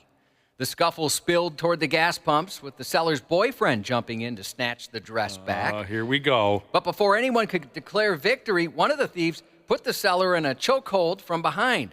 Big mistake. The The smaller teen pulled off a move straight out of a wrestling highlight reel, flipping her attacker over her back and slamming her onto the pavement. Yeah. The fight finally ended when police arrived and admitted the story behind the brawl was pretty unusual. I would say it's not something we normally have to investigate, an argument over a prom dress. Because no one should have to suplex their way through a prom dress sale, a police spokesperson offered a safer way to make an e-commerce exchange. We would recommend if you're making any kind of exchange, e-commerce exchange, all of our precincts and headquarters where we're at here have some signs marked for e-commerce exchanges, and those are recorded with security video. Aside from designated transaction spots outside their police precincts, the police spokesperson recommended safe public places with cameras for such meetups. That is such a good idea. It really is. Cameras. Ashley, did you go to prom when you were a high school kid? Yep. Did any of the gals in your class, get all scandalous with their prom dress so they'd be talked about? When I went to high school, it was very in to wear like the two-piece prom dress. Oh, so it was really? common. Okay. Two-piece prom dress. Yeah, I even had one. Gosh, I loved that dress. Oh, yeah? Things have changed. Do you want to buy it? Midriff bearing? Yep. My goodness. Oh, it was so cute. Yeah? Things have changed. One of my good friends' prom dress in high school was so slutty it made her date's grandmother cry. They were taking photos, and the grandma was there, and she was so appalled by the dress she started crying. I'll tell you what. Poor grandma. My son, Cam, when he was a senior in high school, he's 26 now, he went to prom, and we went for pictures, and me and this other dad, we were kind of joking about it. We were looking at our shoes. Oh, yeah. I couldn't believe the dresses that some of these girls were I could wearing. see you being extra uncomfortable with that. I was kind of like, to my wife, I'm like, why didn't you give me a heads up? Why didn't you tell me this was going to... It was just, we're standing in this park in Apple Valley just staring at our shoes, me and this one other guy. A North Carolina second grader is being hailed a hero after using a life-saving skill that he picked up on YouTube. 9-year-old Jason Branch was playing basketball with friends at Rally Oak Charter Elementary when 7-year-old Danye Moore keeled over, struggling to breathe after choking on a granola bar. So last week, we were playing basketball, and he ate a granola bar, and then we started playing longer until he started choking. Without hesitation, Branch sprang into action, reaching around Moore's body and performing 2 quick compressions of the Heimlich maneuver, which he said he learned from YouTube. He was trying to say hold on, but he couldn't because he was choking. I didn't know he was actually choking, so I just did my thing, which was a Heimlich. Branch was inspired to learn the Heimlich after seeing a teacher use it to save another choking student. Teachers and parents have praised him for his fearless and quick thinking. This video is on 93x.com, and it looks like he just is so casual about it. Mm-hmm. He's a cool customer. Yeah, like he's done it plenty of times. He's one cool kid. I like the way he says Heimlich. I think he should become like a musician go under the name Heimlich. Heimlich. Yeah, Heimlich. A former police chief in Illinois might need a refresher on Miranda rights because he sure didn't exercise his right to remain silent when arrested for DUI. Instead, the 69-year-old ex-chief threw a temper tantrum in a town fittingly named Justice. Body cam footage shows Walter Klimek refusing to exit his wrecked car, repeatedly screaming, "Let me go," as officers surrounded him. Instead of complying, he simply pointed forward as if signaling he's ready to keep driving. I'm going that way. Yeah, which was an interesting strategy while trying to fake sobriety. When words failed, officers took action. One climbed in the back seat to unbuckle the alleged drunk seatbelt, while another pulled him from the driver's seat. Klimek responded with shrieks and sobs, forcing cops to strap him onto a stretcher as traffic backed up around the scene. Leave me alone! Hey, get him the out of here! Stop doing that to me! Put your feet out. Ow! Stop doing that to me! Ow! This guy's friggin' dramatic, isn't he? He's nearly 70. Despite slurring his words and struggling to stand, he was shocked to learn he was being arrested for DUI. What? He was in court this week facing misdemeanor resisting arrest and DUI after speeding into a guardrail, losing control, hitting another car, and injuring at least one person. Stereotypes exist for all kinds of car brands, and we've had some fun over the years with texts from fans of certain brands ripping on others. Yeah. A new study reveals 3 car brands have the crappiest drivers in the U.S. Okay.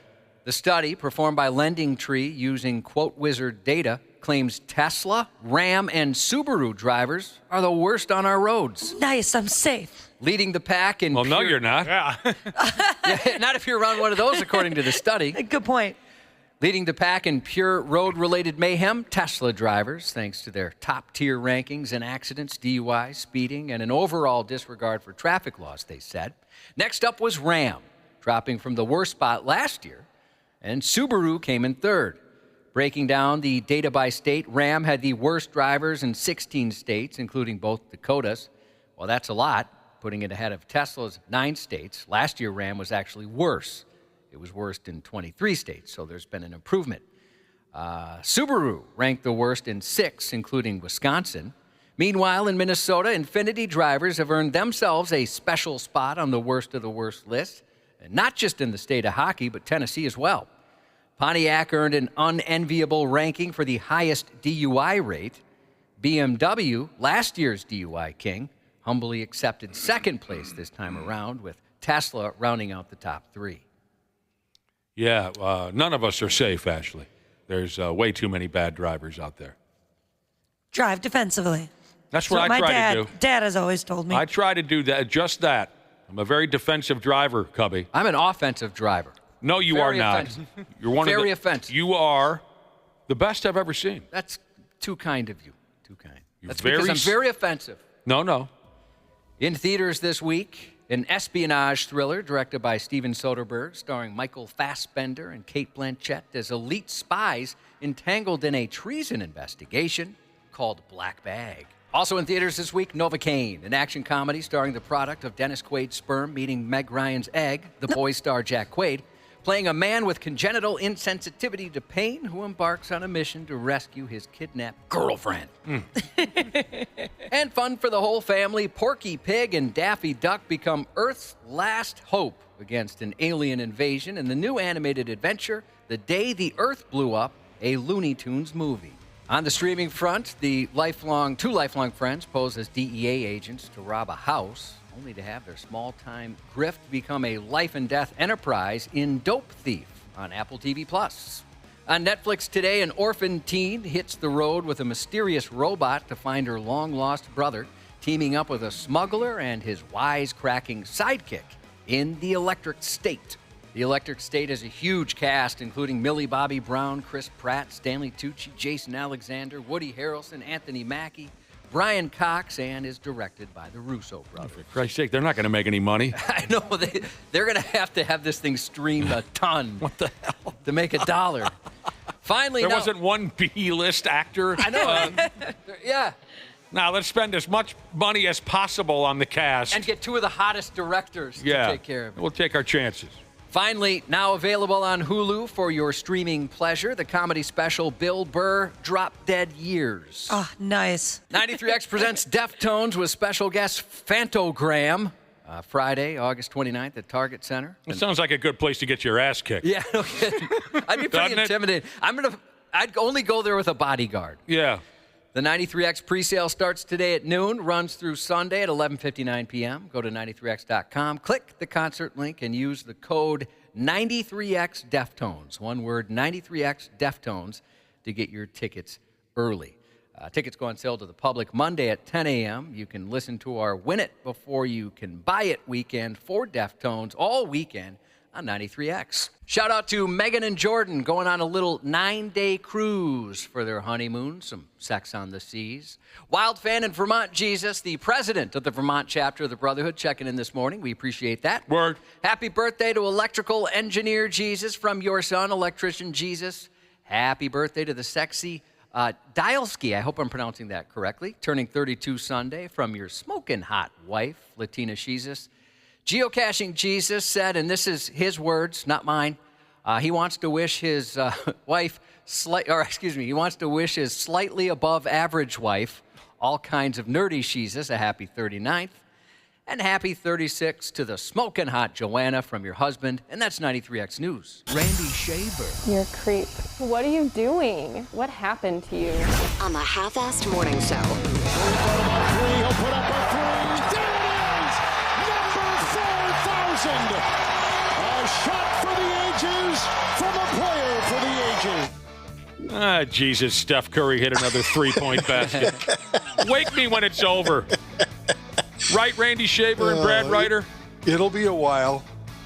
Steph Curry hit another three-point basket. F him. Brad, are you there? I am here. I just got here. Congratulations, Brad. Your former high school, your alma mater, they have advanced to the next round of the girls' high school basketball tournament. Yes, they are playing this afternoon at 2 o'clock, I believe. McRae. Yes. You mentioned it on Wednesday. At Williams Arena. They're playing at Willem Arena. Give us the rundown of schools involved there again. That would be Maynard is the MA, DC is Clare City, and RAY is Raymond. That's cool how they worked that out. Wait a minute. It says here they beat Mayer. They beat Mayer yesterday. They're playing Sleepy Ice. Beat Mayer Lutheran, I think. Mayer Lutheran is different than the Mayer involved in McRae? Yeah. Yes. Maynard is the MA. Oh, Maynard. Yes. Sorry. Yes. Maynard. Yeah. I thought it was cute when I was at the Northwest Sports Show yesterday. That is going on all weekend, by the way. I saw one of the booths were abandoned, and they had a sign there that said, "Our daughter's playing in the high school tournament," or whatever, state tournament. Right. We won't be here, sorry. I thought that was adorable. They had to get over to the ball game. Maple Grove beat Lakeville North. Benilde defeated Alexandria. St. Mary's of Sleepy Eye, I believe it is. Yep. That's who McRae plays today. Beat Sacred Heart. Marshall beat Cretin. I know I'm mixing the classes here, but I'm just going for it. West Central area over Cromwell Wright. Goodhue beat Walker Hackensack Akeley. Hopkins over Eastview. Games today and tomorrow.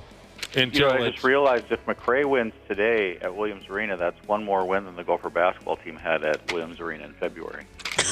Oh, God. Okay, Brad. A little bit of a reach, too. Wow. I was going to make myself a note. Let's ask Brad how he feels about the departure, the firing I don't think I need to say any more. Golden Gopher head coach Ben Johnson, but I said to myself, he'll bring it up.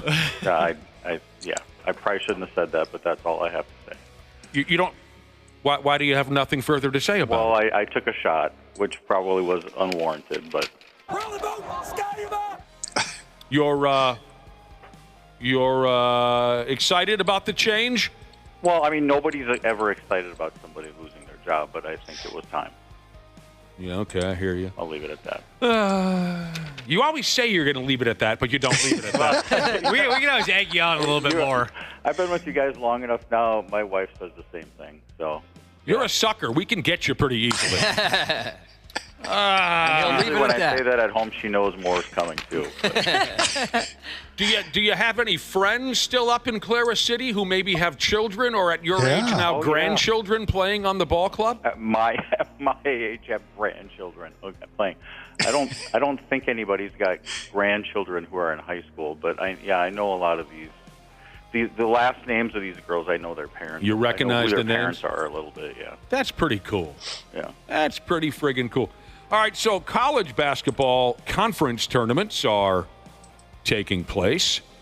Some have already wrapped up. The others will wrap up this weekend, if I'm not mistaken. And they're loading up for what they call here the big dance. That's what folks call the NCAA basketball tournament. Now, a lot of teams had to or have to just smooth win their conference tournament if they want to be part of the NCAA tournament. Virginia Tech was one of those teams that needed to win their conference in order to continue their season. Unfortunately, the Hokies lost to the University of California Golden Bears in the opening round of the ACC tournament. Funny to hear that the California Golden Bears are in the ACC, of course. Right. But there's a lot of that going around. The Hokies of Virginia Tech, they were 13-19 on the season. When looking back on how the year went overall, a Hokies player by the name of Toibu Lawal had one of the greatest quotes in college basketball history, I think, when he was asked about his team's season. This is how he summarized it after they lost. He said, "They thought we were going to be ass. And I mean, we were ass, but we weren't that bad." I think that goes down as one of the greatest quotes. What? He was praised quite a bit for that, that's for sure. I like the kid's style. Yeah. He told He's it honest and said it like it is. They thought we were going to be ass, and we were ass, but we weren't that bad. That's great perspective. Randy, are you in a panic because this hotshot kid from Duke turned his ankle? No, I'm disappointed, though. I want to watch that guy play in the NCAA tournament because it'll be the only time we get a chance to watch him play. He'll be the number 1 pick in the NBA draft come June. So, haven't seen him play basketball yet. His name is is phenomenal. Is he? Nick, he's really, really good. Yes. 6'8", 6'7", 6 somewhere. I think he's 6'8". Cooper Flagg is his name. He's really, really good. Who would you compare him to? Take an NBA player and give me some idea of what I should expect here. Similar game. Yeah, I'm not. I mean, the kid can really just do it all. He can shoot from everywhere. like a Patrick Beverly. He's a call. He can shoot from everywhere. He's a pretty good defender. Obviously, can jump out of the gym. Very smart player. Makes great decisions. A really good passer. He's just got the whole game, and he has for a long time. I was reading a story the other day. At age like 14, he was playing in pickup games against college players, and they were impressed with how good he was. He's just one of those, I guess, once in a generation kind of players that come along that everybody gets excited about. Wasn't Ricky Rubio representing his country at 14 years old? Yeah, I think so. Yeah, for Spain. He's playing professionally in Spain at that age. Yeah, played So Cooper Flagg from Duke, he hurt his ankle in the ACC tournament, the same one we were just talking about with Virginia Tech. He hurt his ankle. He needed a wheelchair afterwards to get around. Like Randy Shaver said, he is a lock to be the number 1 overall pick in this year's draft. What happened was he went up for a rebound, and he rolled his ankle. And he hit, it's pretty bad. The AC tournament, ACC tournament will continue through this weekend. And then, of course, the big tournament, we'll see if he's able to play. Well, they play North Carolina tonight. There's a good chance he won't play in that game, but I think they're holding out some hope that he might play if they get to the ACC final, that he'll be able to play. So. Oh, man. A listener wants to know, Brad Ryder, is Springfield in the girls' state high school basketball tournament? Because you guys in Clara City, you always lose to Springfield, especially in 1986. Yeah, no, they are not there. Okay. To my knowledge, they didn't win a game this year. That's not game. true. I'm just poking the bear. Tire Guy Jesus says that Cooper Flagg reminds him of Tatum or Booker. Yeah. From the National Basketball Association. Well, those are two very different players. He's taller than Booker. I'm sorry? He's taller than Booker. Yeah, he is. He's a bigger guy than Booker is, yeah. I would say he's more like a Tatum kind of player. Yeah. All right. I'm there for you. This is something I won't be able to say out loud very often. Well, this is quite common. Basketball players love to punch each other in the Johnson nowadays. Why does that keep happening? I don't know. Many are blaming Draymond Green for this trend. But college basketball players, pro basketball players, they're always punching each other in the friggin' unit. Nuts. Josh, whatever happened to punching a guy right in his mouth? That's how we did it back in our day. Right. We used to punch each other Maybe in a gut punch. I mean, that was about as low as you went. Yeah. So it's not uncommon. Again, the Patriot League championship game. The winner goes to the NCAA tournament, a game between Navy and American University.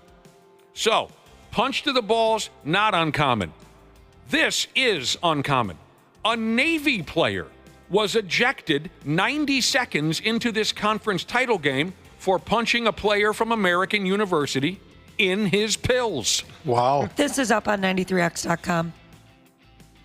Good, you should check it out. It's dirty as all hell. A Navy player. Usually these guys are just the most clean-cut, well-behaved. David Robinson played for Navy, and he's the straightest. He's even straighter than you are, Josh. David Robinson. David Robinson. I was this story I'm excited about, not just because how silly it is, but because I'm anticipating we're going to get texts from other branches of the armed forces on their thoughts about the Navy guy punching a dude in the nuts. Yeah, I suppose you're right. So Luther Bloomington Kia text line 651-989-9393, and thank you for your service. If you were in a branch of the armed forces, let us know your thoughts on this Navy guy. Yes. His name is Jordan Pennick. He was tossed out of the game for punching a player in the rod. 92 seconds into the conference championship game, and he's their second leading scorer. Thanks, dickhead. His teammates must have been thinking. Short shift for Jordan that night. What the hell got into him? Yeah, he got bumped.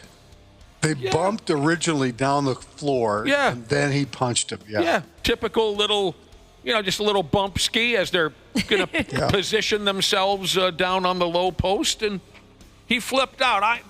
Don't get me wrong, I understand flipping out.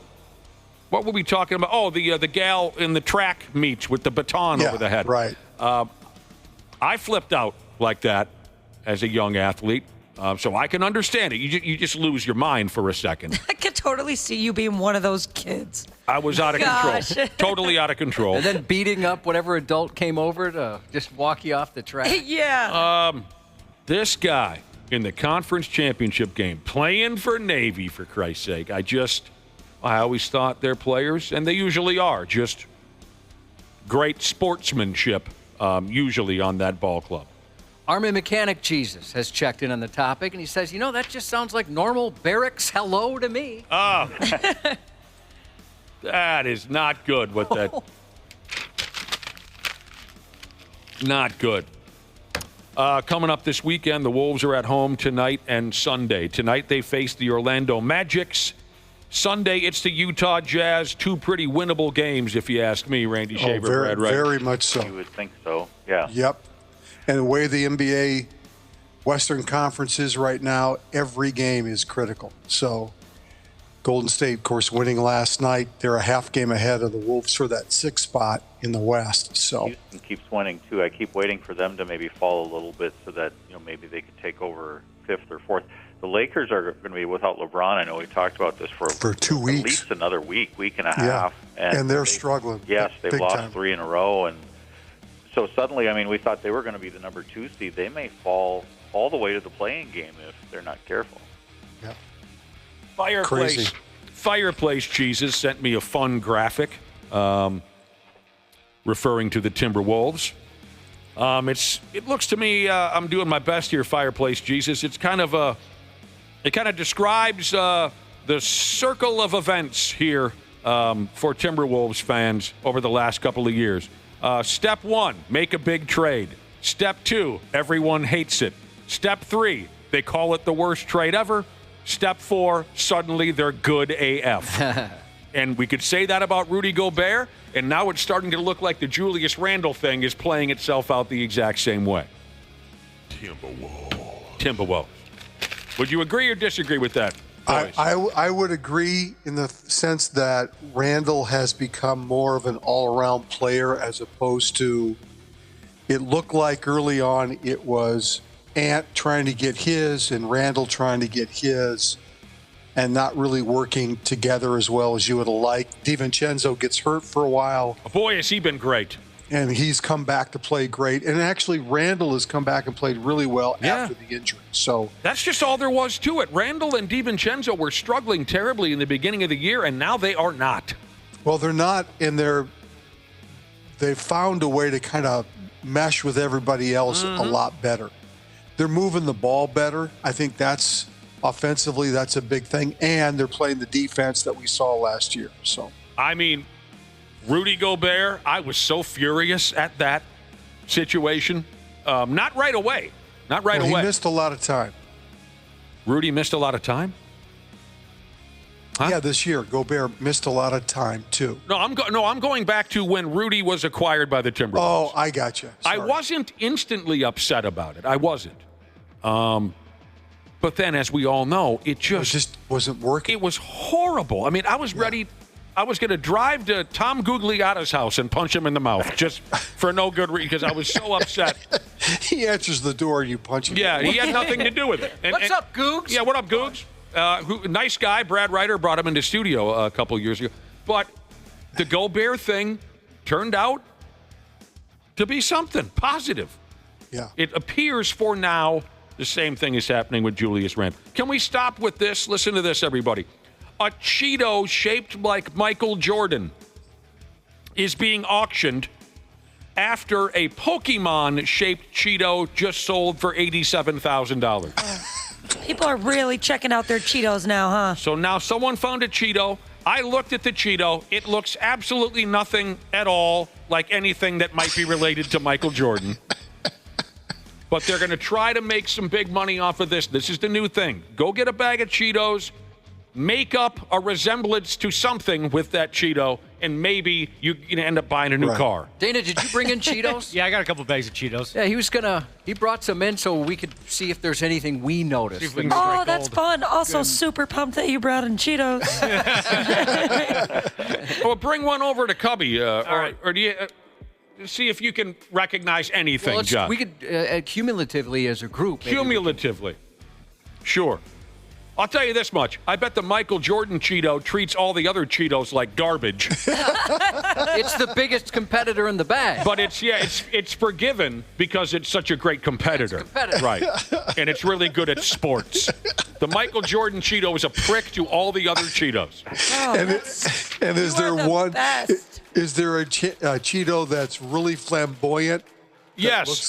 That looks a lot like. That's the Dennis Rodman Cheeto, right? There's kind of an awkward, sweaty Cheeto. That would be the Phil Jackson Cheeto. We could do that. Josh just poured a bag of Cheetos in front of me.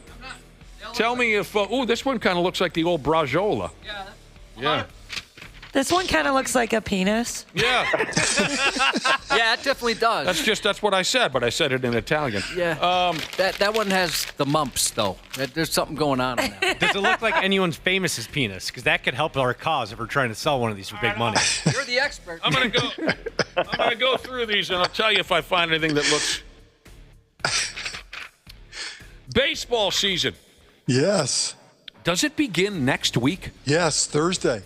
Next Thursday. Really? Are they doing a couple of international games or something? Yeah, actually, the 18th and 19th, I think LA and the Cubs are playing in Japan.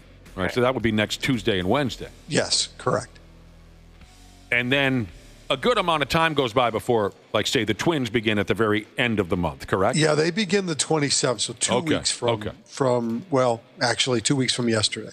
Yeah. So the Cubs and someone, you said it out loud a minute ago. The Dodgers. They play in Japan, do they not? Correct. That's correct. All right.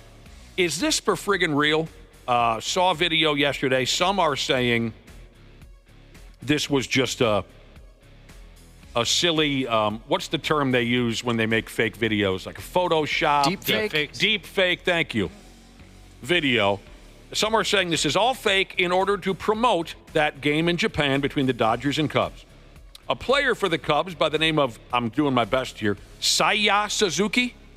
Yep. Okay, outfielder, good hitter. A video cut loose yesterday where Suzuki is hanging out at batting practice. He goes up to the plate with a samurai sword.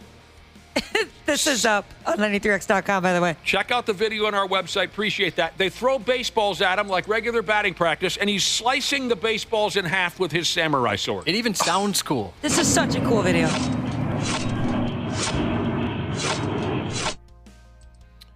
By the way, a listener said they just found a Cheeto shaped like Tara Reid's vulva. Anyway. Nick already, well, never mind. I would like to know what that looks like. That has been consumed, we'll say. Oh, God. Check out the video.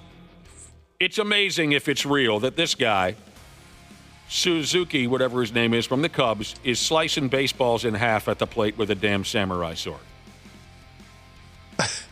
That's a cool video. It is, certainly. And a sharp sword. Oh, God. Yeah, no kidding. Now, they say Suzuki is not the first Japanese superstar baseball player to use a samurai sword as a training tool. legendary Japanese professional baseball player, Sadaharu Oh. I remember seeing him. Yeah, the great home run hitter. Yeah. He used to take a katana sword. Josh, don't you have one of those hanging just above your bed? Not anymore. Next to a picture of Steven Seagal. Not anymore. What happened? We got rid of it, Ashley. It was too dangerous. Oh my gosh, I'm sad. Did you ever own a sword?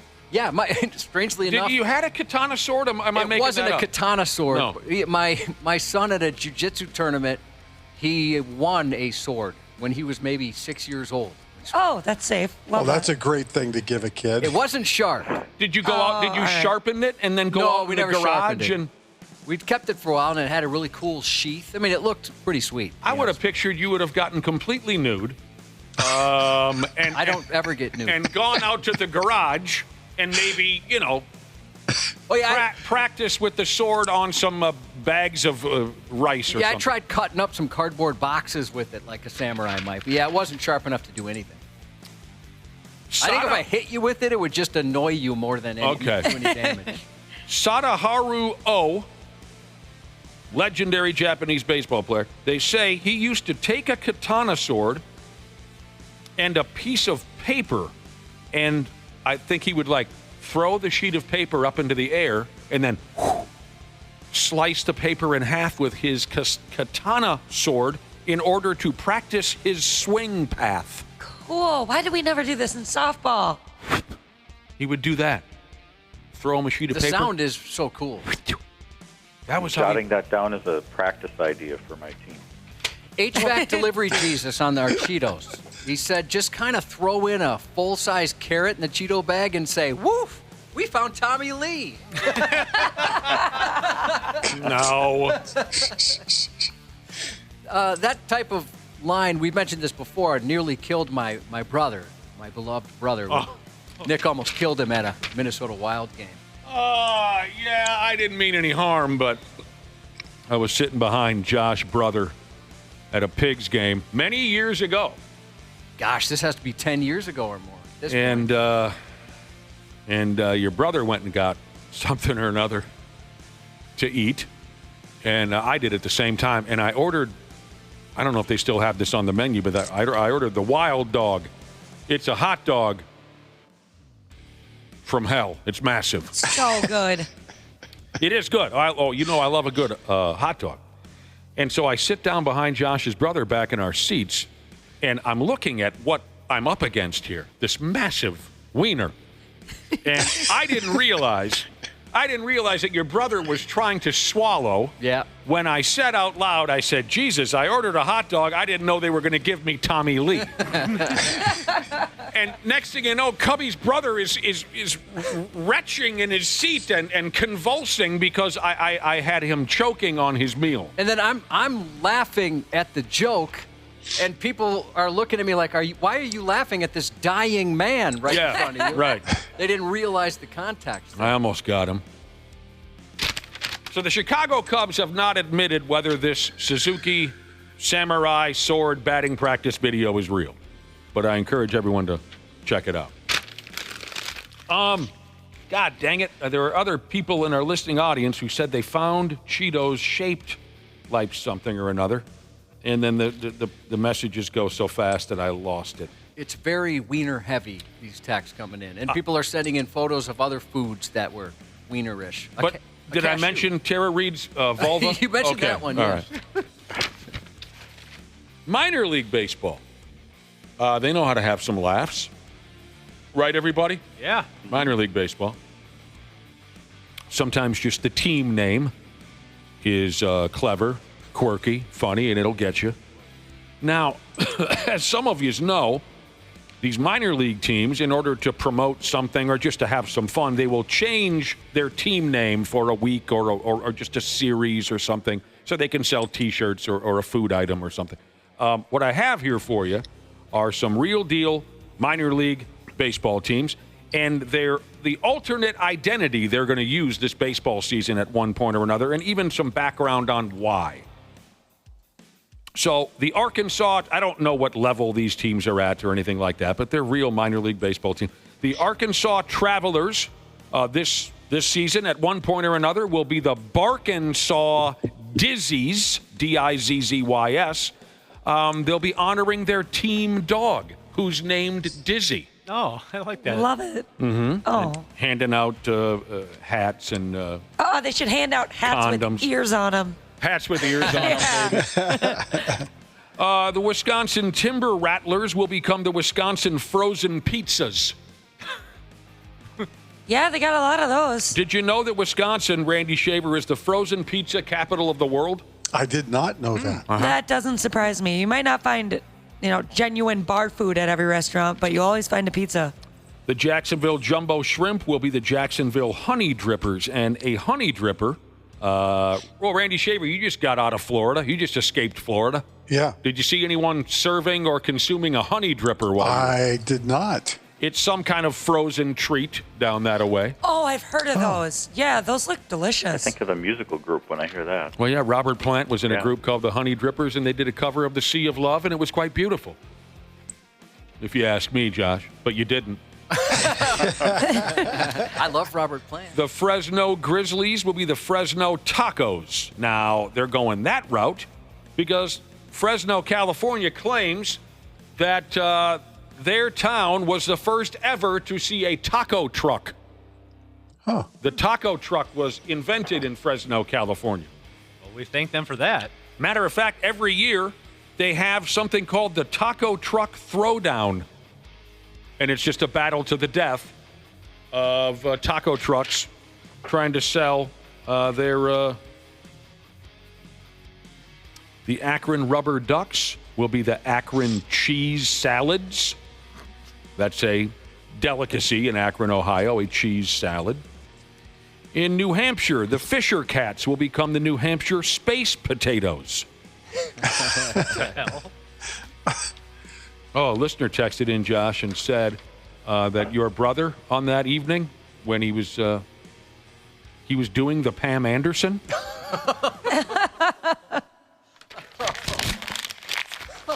Yeah, he was. Bogus. What did I say? The Akron Rubber Ducks will be the... no, I said that one already. The space potato, New Hampshire space potatoes. The potato's been the state vegetable in New Hampshire for years. The reason they added space in there, it goes all the way back to the 1960s. There were two old ladies in New Hampshire, a couple, an old couple living in New Hampshire named Barney and Betty Hill, who claimed to have been abducted by aliens. You know anybody who claims that? Nope. I don't even know anybody who claims they saw one. Do you guys? No. Or not necessarily an alien, but like a UFO. A buddy of mine's mom claims to this day she saw a friggin' UFO, but she's from South Dakota. They're different. Yeah. Now, there's a couple others I don't have a background on. Oh, yeah, maybe I do. The Hartford Thunder Chickens, the Binghamton Bathtub Donkeys. I wish I had a friggin' story behind that one. And there's another Wisconsin minor league baseball team who at some point this weekend, or this summer, will be the Wisconsin Supper Clubbers. Oh, yeah, that's big over there. Yeah, it is. I love supper. They never let you forget that, Wisconsin people. They always have those popovers. Yeah. Popovers. That's big. That's a staple at a supper club. Yep. Ashley, I'd rather hear more about Steph Curry than to hear one more Wisconsin person when they come over to Minnesota. Every one of them. Well, I just wish there was more supper clubs over here. Well, then go back to Wisconsin. I'm going to be honest, the one I went to when I lived over there was not good. Now you're starting trouble. Take that, Wisconsin. I was let down. I was so sad. That's their mating call, is to come to Minnesota and bitch that there isn't a supper club on every corner. Now, don't get me wrong. Oh, God, I just want to... Don't get me wrong. I love a good supper club just like the next guy. But if it's bothering you so much, you just got to go east. Keep going. Get out of here. And there's a good one by me and Brad. I'd love to take you there sometime. Yeah.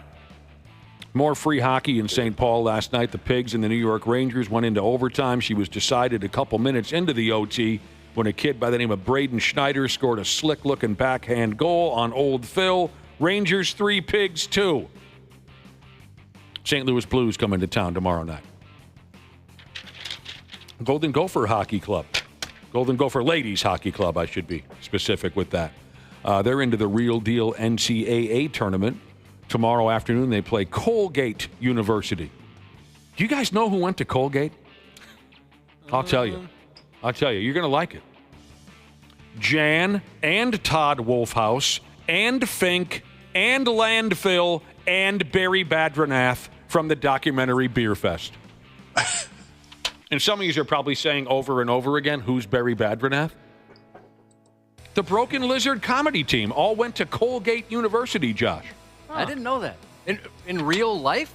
In real life. That's where they met, huh? Before they made the Beer Fest documentary. Yeah. Yeah, I thought that was going to go somewhere. Oh, no, that's interesting. I thought it was a reference to the movie I didn't remember. They all went to Colgate. Beer Fest, one of my favorite movies. What's the cop one that sucks? Super Troopers. Super Troopers. Oh, Doesn't suck. One of the stupidest movies ever made. We had them in studio. Do you remember that when they all came in for Super Troopers 2? Yes. What? Very nice guys. That is so cool. But I hadn't seen Super Troopers 1, so I treated them kindly. You were very respectful. If they return, I have a few words for them about Super Troopers, because that movie is garbage. I enjoyed it. I did too.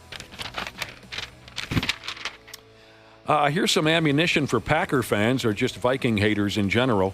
It says here, according to ESPN, the Minnesota Vikings have already won NFL free agency. Is there a trophy or a parade for that? Do we get a banner? Randy Shaver, the Vikings won free agency.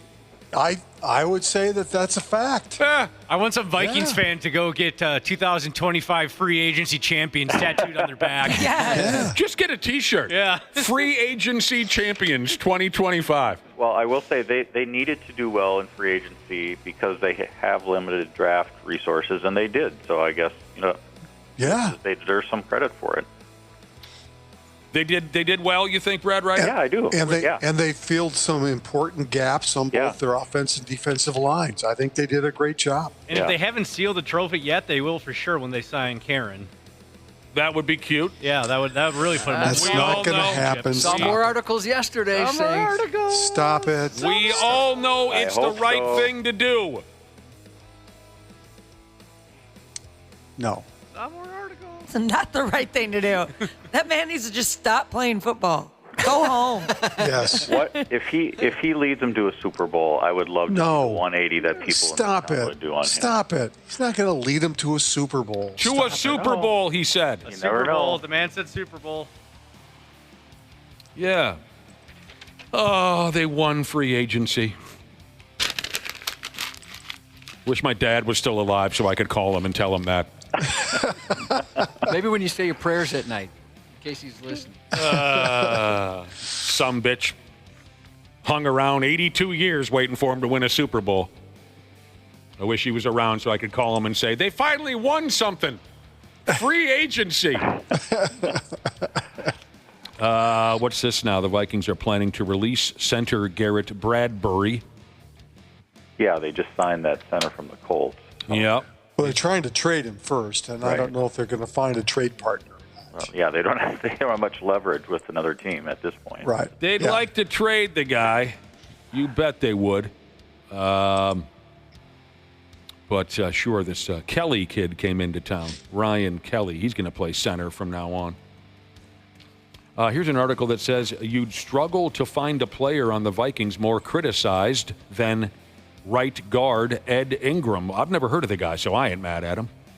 He's moving on to a new ball club, the Houston Texans, in a trade for, right here, Karen Rodgers. See? Randy Shaver, we told you it was going to. No. They're getting a 6th round. Did everyone here hate Ed Ingram? I've never heard of the man. Yeah, he plays offensive line for him. He was a draft choice a few years ago. And you hated him? I didn't hate him, but he was. I'm sorry. He had a very up and down career. Yes.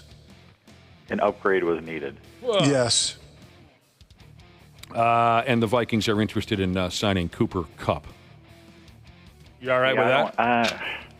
I don't know about that. No, they don't need Cooper Kupp. Yeah, I agree with that. They don't need him. They don't need him. They've got two great receivers. Yes. They don't have 2 great receivers. They have 1 great receiver. Well, I would argue that the position that Kupp is in right now in his career, I would take Jordan Addison right now. And I would argue that pretty much anybody that you put next to Justin Jefferson, no offense to Jordan Addison, is going to be really good because you're going to have single coverage the whole game. So I don't think you need to go out and spend a bunch of money on Cooper Kupp. Let's keep in mind that Addison kid might be going to jail. Oh, he's not going to jail. Well, of course not, because he's got bucks. But yeah. All right. Cooper Kupp, you say no, huh? I say no. They don't need to spend the money on Cooper Kupp. Spending the money other places. Josh, did you find anything that might be worth some money in your pile of Cheetos? We're not going to retire from any of this. It all looks like Cheetos. I don't even have any phallic ones like Ashley found. Aaron Rodgers has a way of making third receivers look great. Yeah. Even today? I just had to get one last shot. Oh. No. I mean, yeah. I don't care if the guy ever takes a snap here, Aaron Rodgers. I just want him in town. I've made that very clear. I don't care what he does. I mean, I would prefer to see him be the starting quarterback. Of course I would. Because I enjoy absolute unmitigated disasters. He would probably live pretty close to us, Josh. Oh, is that right? Well, I'm guessing he would. He'd want to be in the facility. Sure. It's one of those things where I want them to sign him for the drama, but I think I'd instantaneously regret it as soon as the season started. Right. No, that's an unregrettable move. Everyone goes home a winner when Aaron Rodgers is on your football team. It's been proven time and time again. Brad, if they did sign him, how quickly do you think the media relations department would just start hitting the bottle? Like, oh, boy, this is going to be a lot. Yeah. Some are more difficult than others, right, Brad Ryder? Yeah. When will you start giving us names? About what? Where are the bodies, Brad? Where are the bodies? I have from time to time. Oh, you said something like half-assed derogatory about a JV guy 20 years ago. We want real dirt. Yeah, when's the NDA remember up? You asked me point blank one day who was the worst, one of the worst I dealt with, and I threw out a name. I said a name, Chase Budinger. That's right, you did. Yeah, that's so weird, too. When the Wolves are finally sold, I wonder if you'll have a lot more to say once that's all done. I bet you'll reveal some stuff. Yeah. Once the ownership's gone. There's a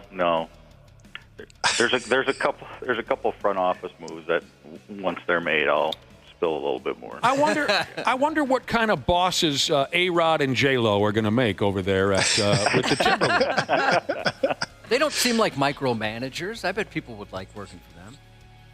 Alex Rodriguez is very interesting to me now, because I have a different view of him as well. I despised him as a ball player. I think we have about 6 to 9 months before we start hearing new arena talk from that camp. New arena? Of course.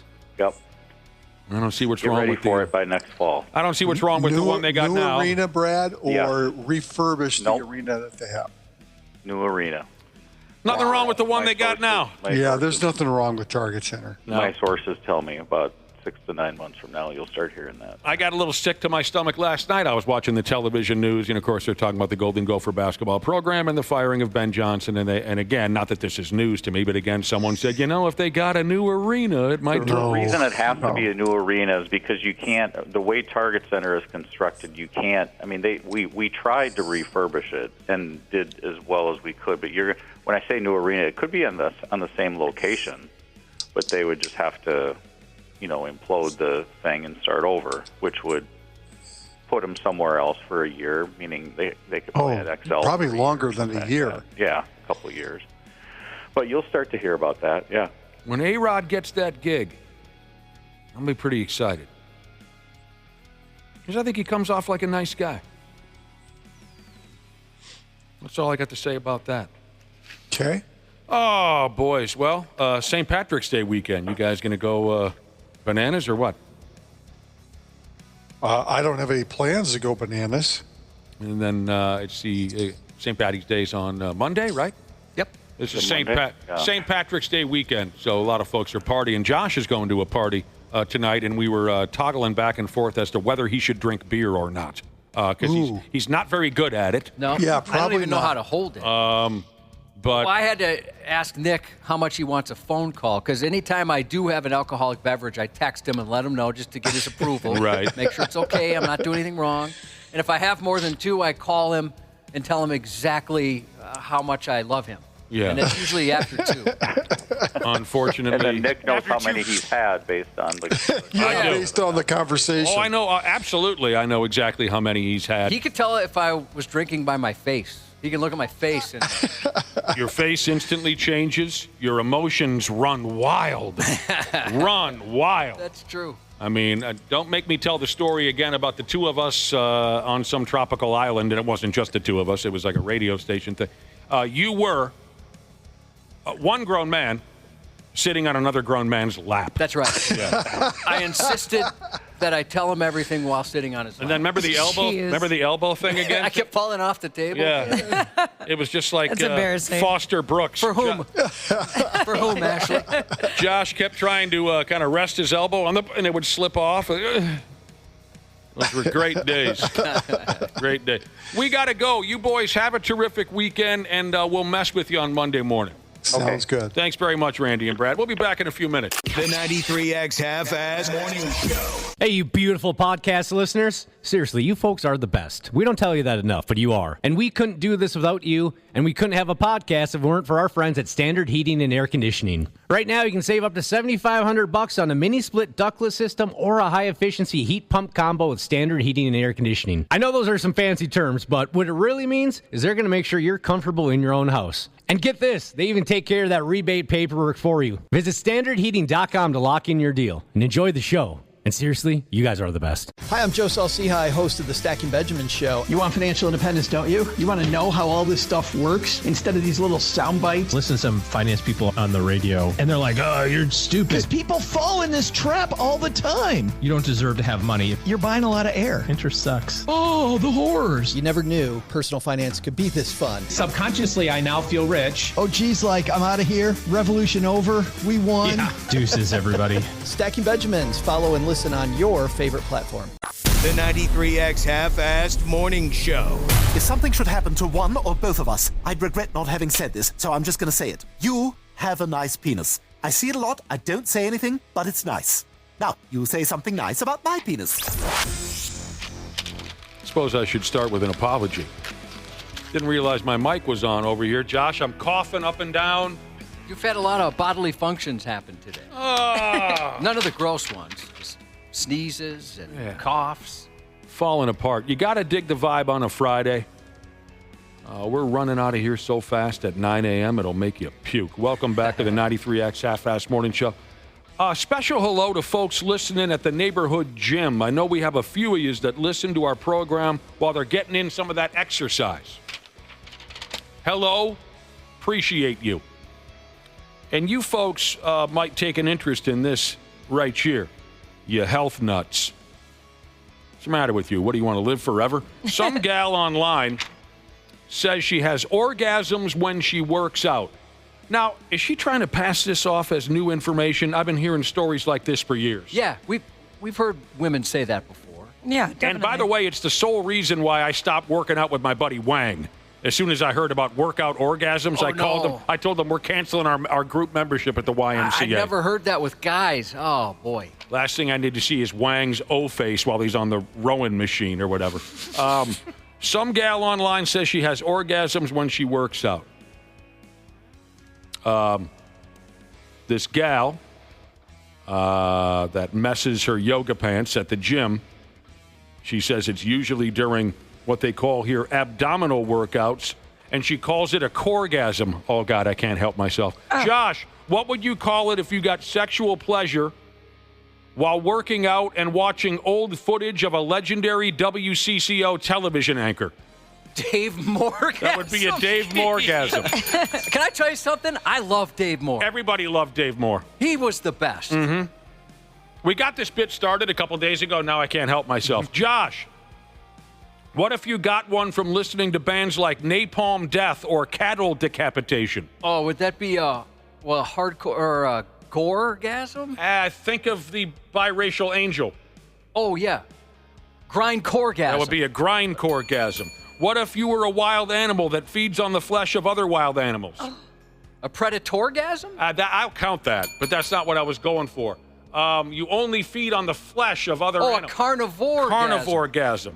What if there was a live audience present and they wanted you to do it one more time? An encoregasm. Encoregasm. What if you were in the process of buying some cough medicine and condoms? What kind of orgasm would it be? A storegasm. Well, more specifically...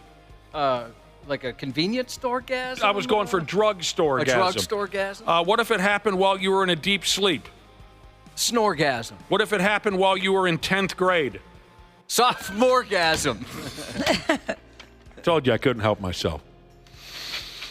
You ever had one of those, Ashley? A abdominal workout orgasm? Dana, Josh, any of those happen to you? No, but there's something called the hanging leg raise machine, and I don't use that machine for this exact reason. I don't know what muscles it. I don't know what is going on, but it's different than any other machine they got at the gym, any other workout I've ever done. It just makes you feel funny. Now, I'm not trying to be perverted, and there's no trickery here. I'm just wondering. You know how Josh normally is trying to act perverted. Yeah. Because it's going to sound creepy. I was wondering if you could just act out the machine, because I'm not picturing. You hang from your legs? No. So it's got two bars on the side of it, and you rest your forearms on that, and then lift your legs up into the air. That's not the Roman chair, is it? My wife's going to kill me. I don't know if the Roman, if that's the one where you kind of lay over it, but I know exactly what you're talking about. Okay, so you're saying it puts you in a funny position. Yep. And when you begin to work out, it gives you that feeling. Yeah. Has anyone else had an accidental orgasm like that? I can't say. Not like that. I think I need more stimulation. Josh, what if you had an orgasm while Lionel Richie was singing the hit song Sail On? What kind of orgasm would that be? Well, I don't know lyrics. Or is that... I don't know. It would be a Commodore-gasm. Oh, from the Commodores. Okay, I couldn't remember the name of the band. Josh, what if, and these are listeners now chiming in because they enjoy this game too, what if you were creating a delicious sandwich cookie over a fire? S'moregasm. What if you were orgasming to the site of the greatest Boston Bruin to ever live? Bobby Orgasm? A Bobby Orgasm. And you know what? This is so much fun. I dig it. The first time I saw this game played was on Saturday Night Live around 1983. They had their news show. What do they call it? Weekend Update. Weekend Update. And Tim Kazurinsky. Do you recall that SNL character, Josh? No. That's the actor? Or that's the actor's name. Maybe if I saw him. He worked the same time that Joe Piscopo and Eddie Murphy were on Saturday Night. He was a little sawed-off guy with glasses. Oh, sure. I remember this guy. He did this bit on Saturday. So I got to give credit where credit is due. He did this bit first on Saturday night. I want to say 83, 84. And I've been hooked on it ever since. The captain's chair is what it's called. My wife, very disappointed wife, texts me. That's the workout chair where folks might start to feel sexual? Yeah, Yep. or the one that Ashley was describing. At least. Yep.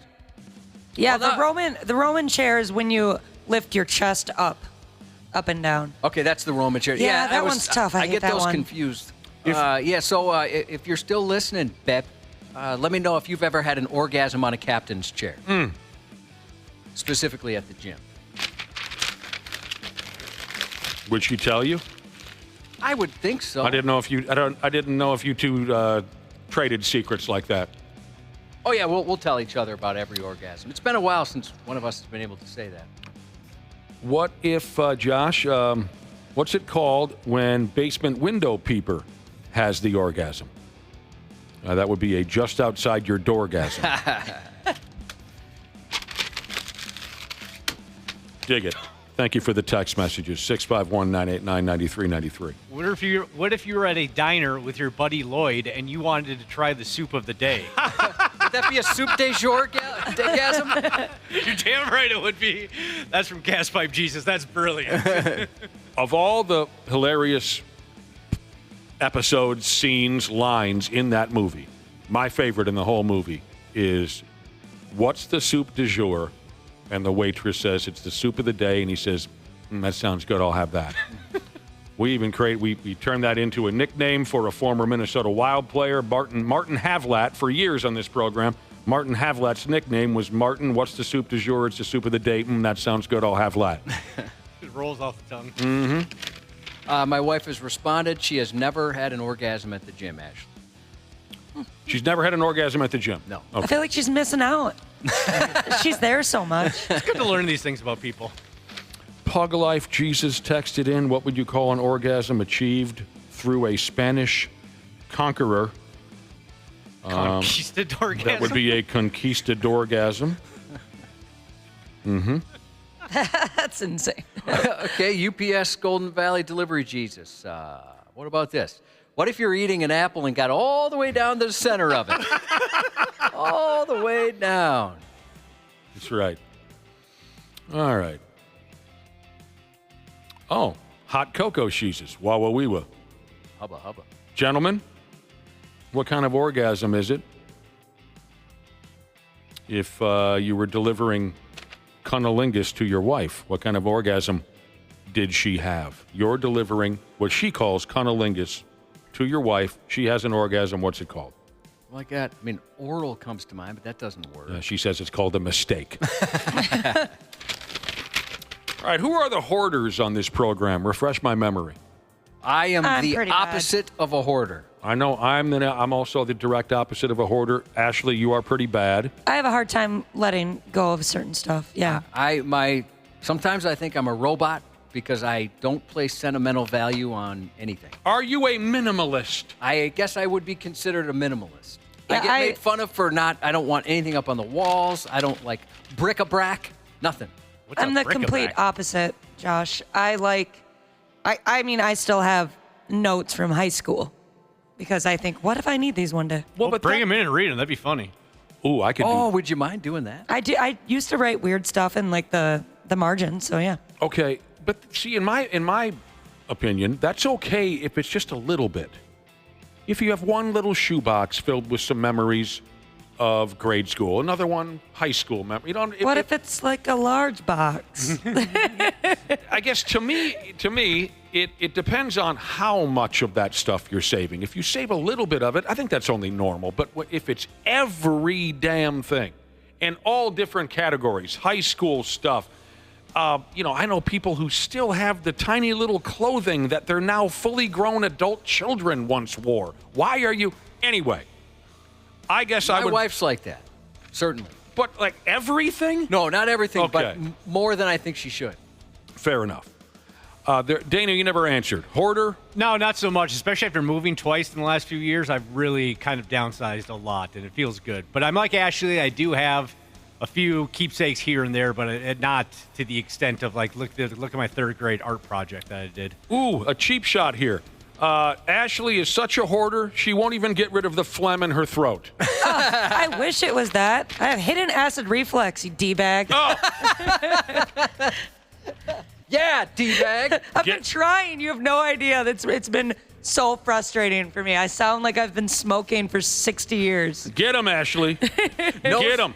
Knows everything about nothing, Jesus says. Damn it. My wife's been out of town for 45 days. For the love of God, will you please stop talking about orgasms? Oh, I'm so sorry. He's missing them. All right, so there's a gal out there who is a minimalist, and she's been dumping advice on folks, even if they don't want it, on the type of items you should rid yourself of, okay? Everyone's going to hang on to this and that, I guess. And I do, too. I do. It's just it's not a large amount. There are certain things that are still special to me from years gone by, but it's not a lot. It doesn't get in the way. That's the thing. Once it gets in the way and you've got piles and piles, here are the items she recommends you get rid of if you want to be like her, a minimalist. I'll admit that I still have a plastic bin filled with unused cables and chargers because I imagine they might be needed someday. That's silly. I should throw those away.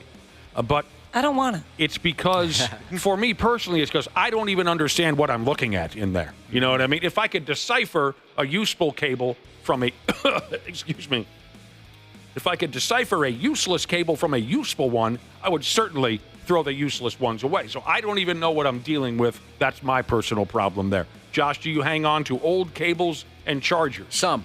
Okay, some. Some that I know I'll use again. Like you'll use them. Yeah. Okay. But I'll get rid of ones that I'm confident I'm never going to need. Do you keep your expired makeup around, Josh? I don't.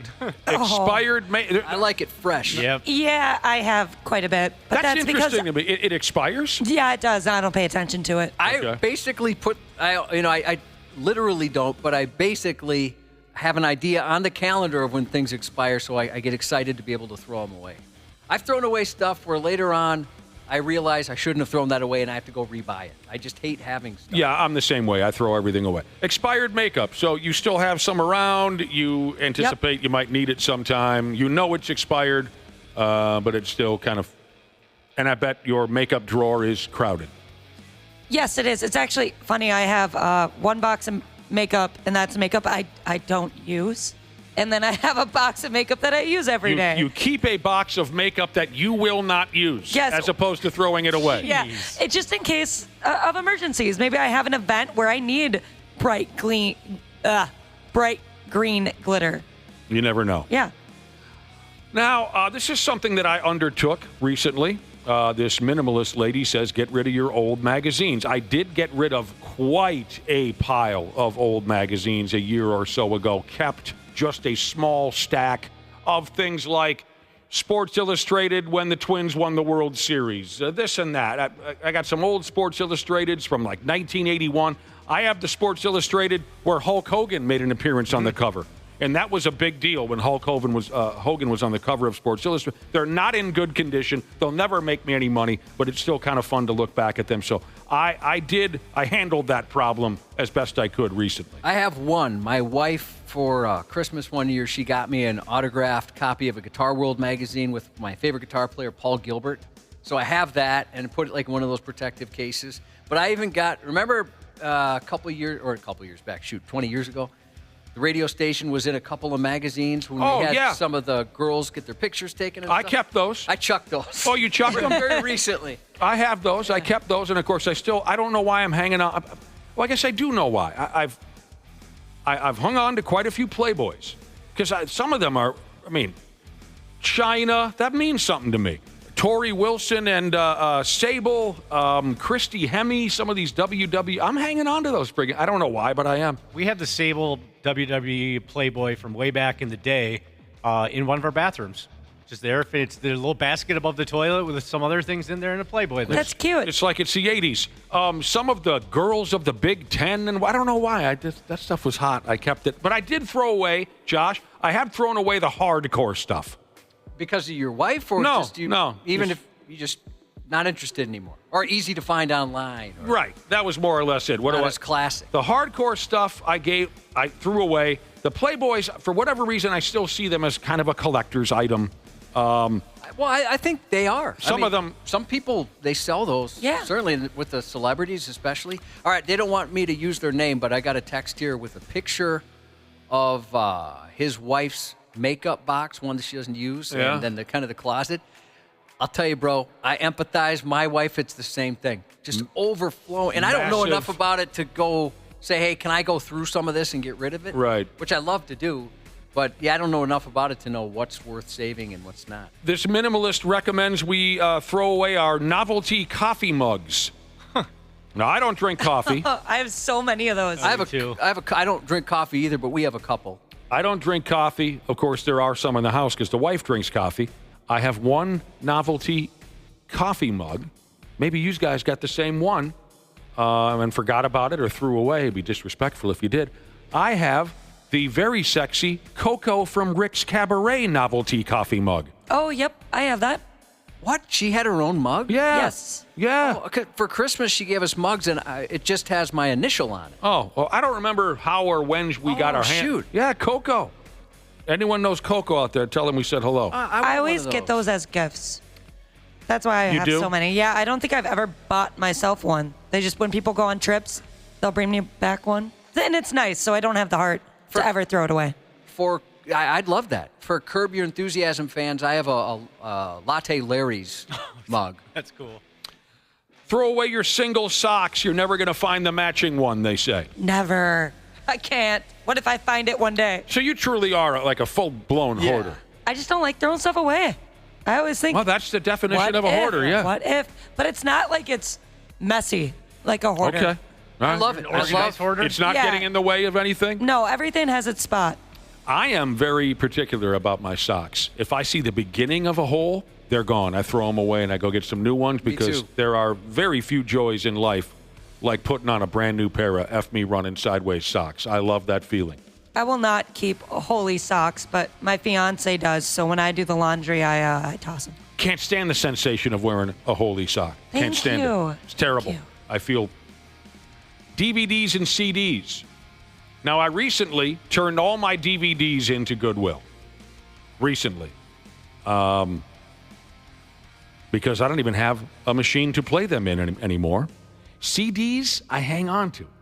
I love still to this day to read the lyrics or the liner notes, to look back at this, who might have produced it. I'm a dork like that, so I keep all my CDs. They're not going anywhere. Have you heard of something for DVDs called disc rot? No. Apparently they curdle like milk. That's the quote I read yesterday. I was reading an article, and Warner Brothers, apparently, some of their discs, especially if you have a Warner Brothers movie, and in some cases they're replacing them. DVD, you're talking about CDs. DVDs. I've seen this happen DVDs. before to some of my DVDs now that I'm looking at a picture. So they kind of warp and melt? Yeah, they call it they call it rot, right? And in some cases that's what it looks like it's doing. And so Warner Brothers in particular is one that said, hey, we realize we're having an issue with this, so in some cases they're replacing them for you. I'd never heard of that before. I assumed that would just last forever. One more before we take a break. I don't even know what this means. This is the words of a minimalist mentioning if you want to, head in her direction and be more of a minimalist, these are the things to get rid of. I don't even know what I'm saying out loud here. What the hell is a takeaway menu? What is that? Oh. Like a takeout menu? Yeah, takeout menu. Yep. Oh. The lady must be British. Those friggin' people. Mm-hmm. Now you're understanding more and more why they irritate me so much? Right. Like you don't order a pizza, you get a takeaway pizza. I have a couple of those, I guess. You have some menus. Takeaway pizzas? Yeah, menus, which I don't know why, because you can just look it up on your phone. Yeah, right. Half-assed morning show. I have come here to chew bubblegum and kick ass. And I'm all out of bubblegum. On 93X. All right, Cubby. Yes, sir. We're almost out of here. Earlier on, we were talking about orgasms. Gross. What kind of orgasm is it when you're sealed into a dome with Stephen Baldwin? What kind of orgasm is it when you're sealed into a dome with Stephen Baldwin? Oh, Pauly Shore? That would be a Pauly Shore-gasm. Thank you, Meat Sweats, Jesus. I want to say biodomegasm. That's what I was thinking at first. That's the movie. Oh. Yeah. Yeah. I didn't mean to throw you there. Yeah, it took me a second to realize they meant the co-star. Did we have any other? Oh, yeah. What type of orgasm is it when you are a masked Mexican wrestler? Oh, what are they called? Not conquistador. Luchadorgasm? Yeah, Luchadorgasm. What if you're the headmaster of Hogwarts? Ashley, that's on you. You're the headmaster of Hogwarts. What kind of orgasm did you have? I'm blinking. Oh, thank you. Dana said it. It's a Dumbledore-gasm. I failed. And then we got to talk about hoarding. We got to talking about hoarding. A minimalist lady. Well, she's on our asses. And she says if you want to live more like her, you don't want to be so much of a hoarder, you want to be a minimalist, these are the things you need to get rid of. So far, she covered unused cables and chargers, expired makeup, old magazines, novelty coffee mugs, single socks, DVDs, CDs, and takeout menus. Next up, I have a problem at my house with this. Old Tupperware that doesn't have a lid. Do I have to recycle that? I hate recycling. I'm not sure. I don't know if you can recycle that. I'd just throw it. I have a lot of those too, but I think maybe I'll find the right lid. Well, I sometimes throw them if I'm too lazy to clean them. Oh, I've done that, Dana. Yeah. I don't care about the lid. I just know that those big old Tupperware containers are perfect for when I eat my cereal. Oh. And then, you know what? I Yeah. used to put them in the microwave all the time, and then someone told me I more or less took 10 years off of my life. Yeah, I've heard that as well. I still do it sometimes, too. Whatever. Cards from other people. I keep all of them. You do? Yes, I think it's, I don't know, if somebody takes the time to go and buy me a card, they put thought into it, I don't have the heart to throw it away. And when I come across them, I'll flip through them and read them, and they make me smile quite a bit. Okay. Well, you are a hoarder. I mean, I keep the ones that have pictures. Like, say, Christmas cards, when folks send you a picture of their family. Yep. Don't know why. It doesn't get in the way. I got a little bin. I throw them in because maybe when I'm on my deathbed, I'll look back and say, wow, look at my pal with his 2 young children who are now 60 years old, you know. Clothes you'll never wear again. I struggle with that a little bit. I do hang on to clothes until the friggin' bitter end, Josh. To the point where the jeans are so worn out, I know that if I get into the catcher's position, they will disintegrate underneath me. I think most women are guilty of doing that as well. Pants and shirts, hang on to them until the absolute bitter end. I had somebody actually message me on Instagram not too long ago, and they run a service where they come into your closet and they get rid of things for you so that you don't have to struggle with, oh, but I could fit into that one day. They'll just toss it for you so you never have to see it. Oh, I seriously? was thinking of doing it, yeah. What do you mean you don't hang on to clothes? You get the same underwear on right now I bet you had in high school. Well, I don't hold. You said clothes you don't wear. Oh, clothes you don't. Yeah. I did So say yeah, that. I wear clothes. The stuff I have, obviously, I keep. But I'm gonna guess you don't share a closet with your wife. No. So that's the difference. In our closet, I have. I mean, it's comical how much I have. She has, I would say, 95%. Not an exaggeration. I have absolutely no place for my She's stuff. just looking to squeeze you right out of there. Which is fine. That's plenty for me. But yeah, I hang on to stuff forever. But if I don't wear it, I'll get rid of it. Because it's going to. I don't like the sound of this. If you want to become a minimalist, get rid of your old pillows. I love my yellow pillows. I do too. I didn't even know you're supposed to get rid of them. I like the yellow tone to the pillow because that's not the way it started. It started out white. I like the stains. I like everything about my old pillows. That's such a man thing. Just nice and broken in. Why do dudes have such a difficult time, Josh, getting rid of duplicate tools? You know, that's an issue I have. Yeah? For a guy that doesn't know how to use a tool, I could stock a Home Depot. Honestly, it's ridiculous. I've got tools for everything. So I have so many that I kind of forget I already have it. And so I'll think, I got to go buy this. But no, I have it. It's silly. We have a thing, we dudes.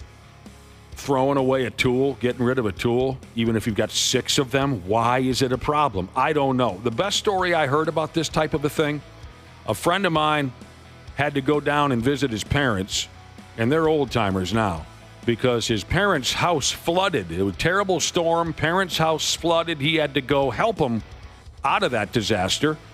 And he went down into the basement, and his dad's entire workshop is underwater. It was a terrible thing. And these tools were everywhere. And the water had washed all these tools all over. They were completely ruined, some of them. His dad was furious when my buddy said, look, I'm going to throw these away. Furious, even though they were absolutely useless anymore after the flooding. It just was against how this guy was wired to ever throw away. Graphic Squib Jesus said she's a bit of a hoarder and has ADHD. She likes to keep things that may have some use in the future. So the Marie Kondo way, right? She's the famous one, where she's the expert on being a minimalist. She said Marie Kondo is to hold the item and ask if it gives you joy. That doesn't work on Graphic Squib Jesus. The one that works for her is the ADHD way. Hold it and ask if it had poop on it, would you wash it or throw it away? Oh, wow. I've heard people have texted us that before. And I've mentioned that to my wife. Like, if there was poop on that, would you keep it? I've never heard that. Turns out she's totally cool with poop. She is? Old receipts. I don't see why you... Oh, gosh. Yeah, I toss those. And toys you are saving for nostalgia. Those are the base items you should get rid of if you want to be a minimalist. Toys you are saving for nostalgia. I do have some. Same small here. amount. Yeah. Well, a buddy of mine, I didn't realize the genius of it. When he would get a toy as an adult, right? When he would buy, he was into Star Wars, he was in all kinds of stuff. He'd buy two. Like one he could just put out in his room or whatever, and then one that was, and he'd find the one that had the best box. It was just pristine. Okay. And he made a killing selling this stuff not too long ago. That is so smart. I wish I would have thought of something like that. Or people who hold on to, like, they bought the first iPod, first generation of the iPod or something like that. Yeah, I think I have some of that stuff in a box somewhere. That's the problem, right? You got to have the dough to be able to buy two. Right, yeah. Sometimes when I make purchases like that, I shouldn't even be buying the one. To be specific, I haven't hung on to any toys that I played with as a child, but dork that I am, I bought some Kiss action figures when they reunited in 1996. Suddenly, of course, Kiss merchandise was everywhere again, and they had a series of action figures. I've held on to them, thinking foolishly it'll be worth some amount of money, and I'm sure they won't be, but what are you going to do? That's my style. Seeing Clean Jesus, who's a good friend of the show, advertiser, all that. Love the guy. I'm just going to read a text. I haven't had time to pre-read because there's no way this could come back and bite me. He's a friend. Surprised you don't know how to use a tool. Your mom's a master at my tool. God help us all. You too, man. We hope everyone has a wonderful and safe St. Patrick's Day weekend. We'll be back on Monday morning on St. Patrick's Day proper, and I don't know, maybe we'll get into the beer or something like that, but our time is up. Today's Purple St. Cloud podcast, Jesus' ultimate F-off day. Awesome. Last day at his current job, starting a brand new venture on Monday. Good luck with that. Congratulations on the move to Amy and Tony, and you should know that box truck rapper Jesus said he's very glad he didn't have to help. Zero Turn Jesus, formerly known as Pool Plaster Jesus, checking in with a big shout out to Granite Punisher Jesus. Happy birthday to Extreme Bitch One Jesus. Your husband says he loves you long time. And thanks to Baked Puerto Rican Jesus, listening on vacation in Mexico today. Just announced right here on 93X yesterday morning, 93X presenting Sleep Tokens return to the Twin Cities. Wednesday, October 1st at Target Center. Tickets go on sale 1 week from today at 10 a.m. But for tickets and show info, head over to 93x.com. Until then, we'll be back on Monday. Have an awesome weekend. Hey, you beautiful podcast listeners. Seriously, you folks are the best. We don't tell you that enough, but you are. And we couldn't do this without you, and we couldn't have a podcast if it weren't for our friends at Standard Heating and Air Conditioning. Right now, you can save up to $7,500 on a mini-split ductless system or a high-efficiency heat pump combo with Standard Heating and Air Conditioning. I know those are some fancy terms, but what it really means is they're going to make sure you're comfortable in your own house. And get this, they even take care of that rebate paperwork for you. Visit standardheating.com to lock in your deal and enjoy the show. And seriously, you guys are the best.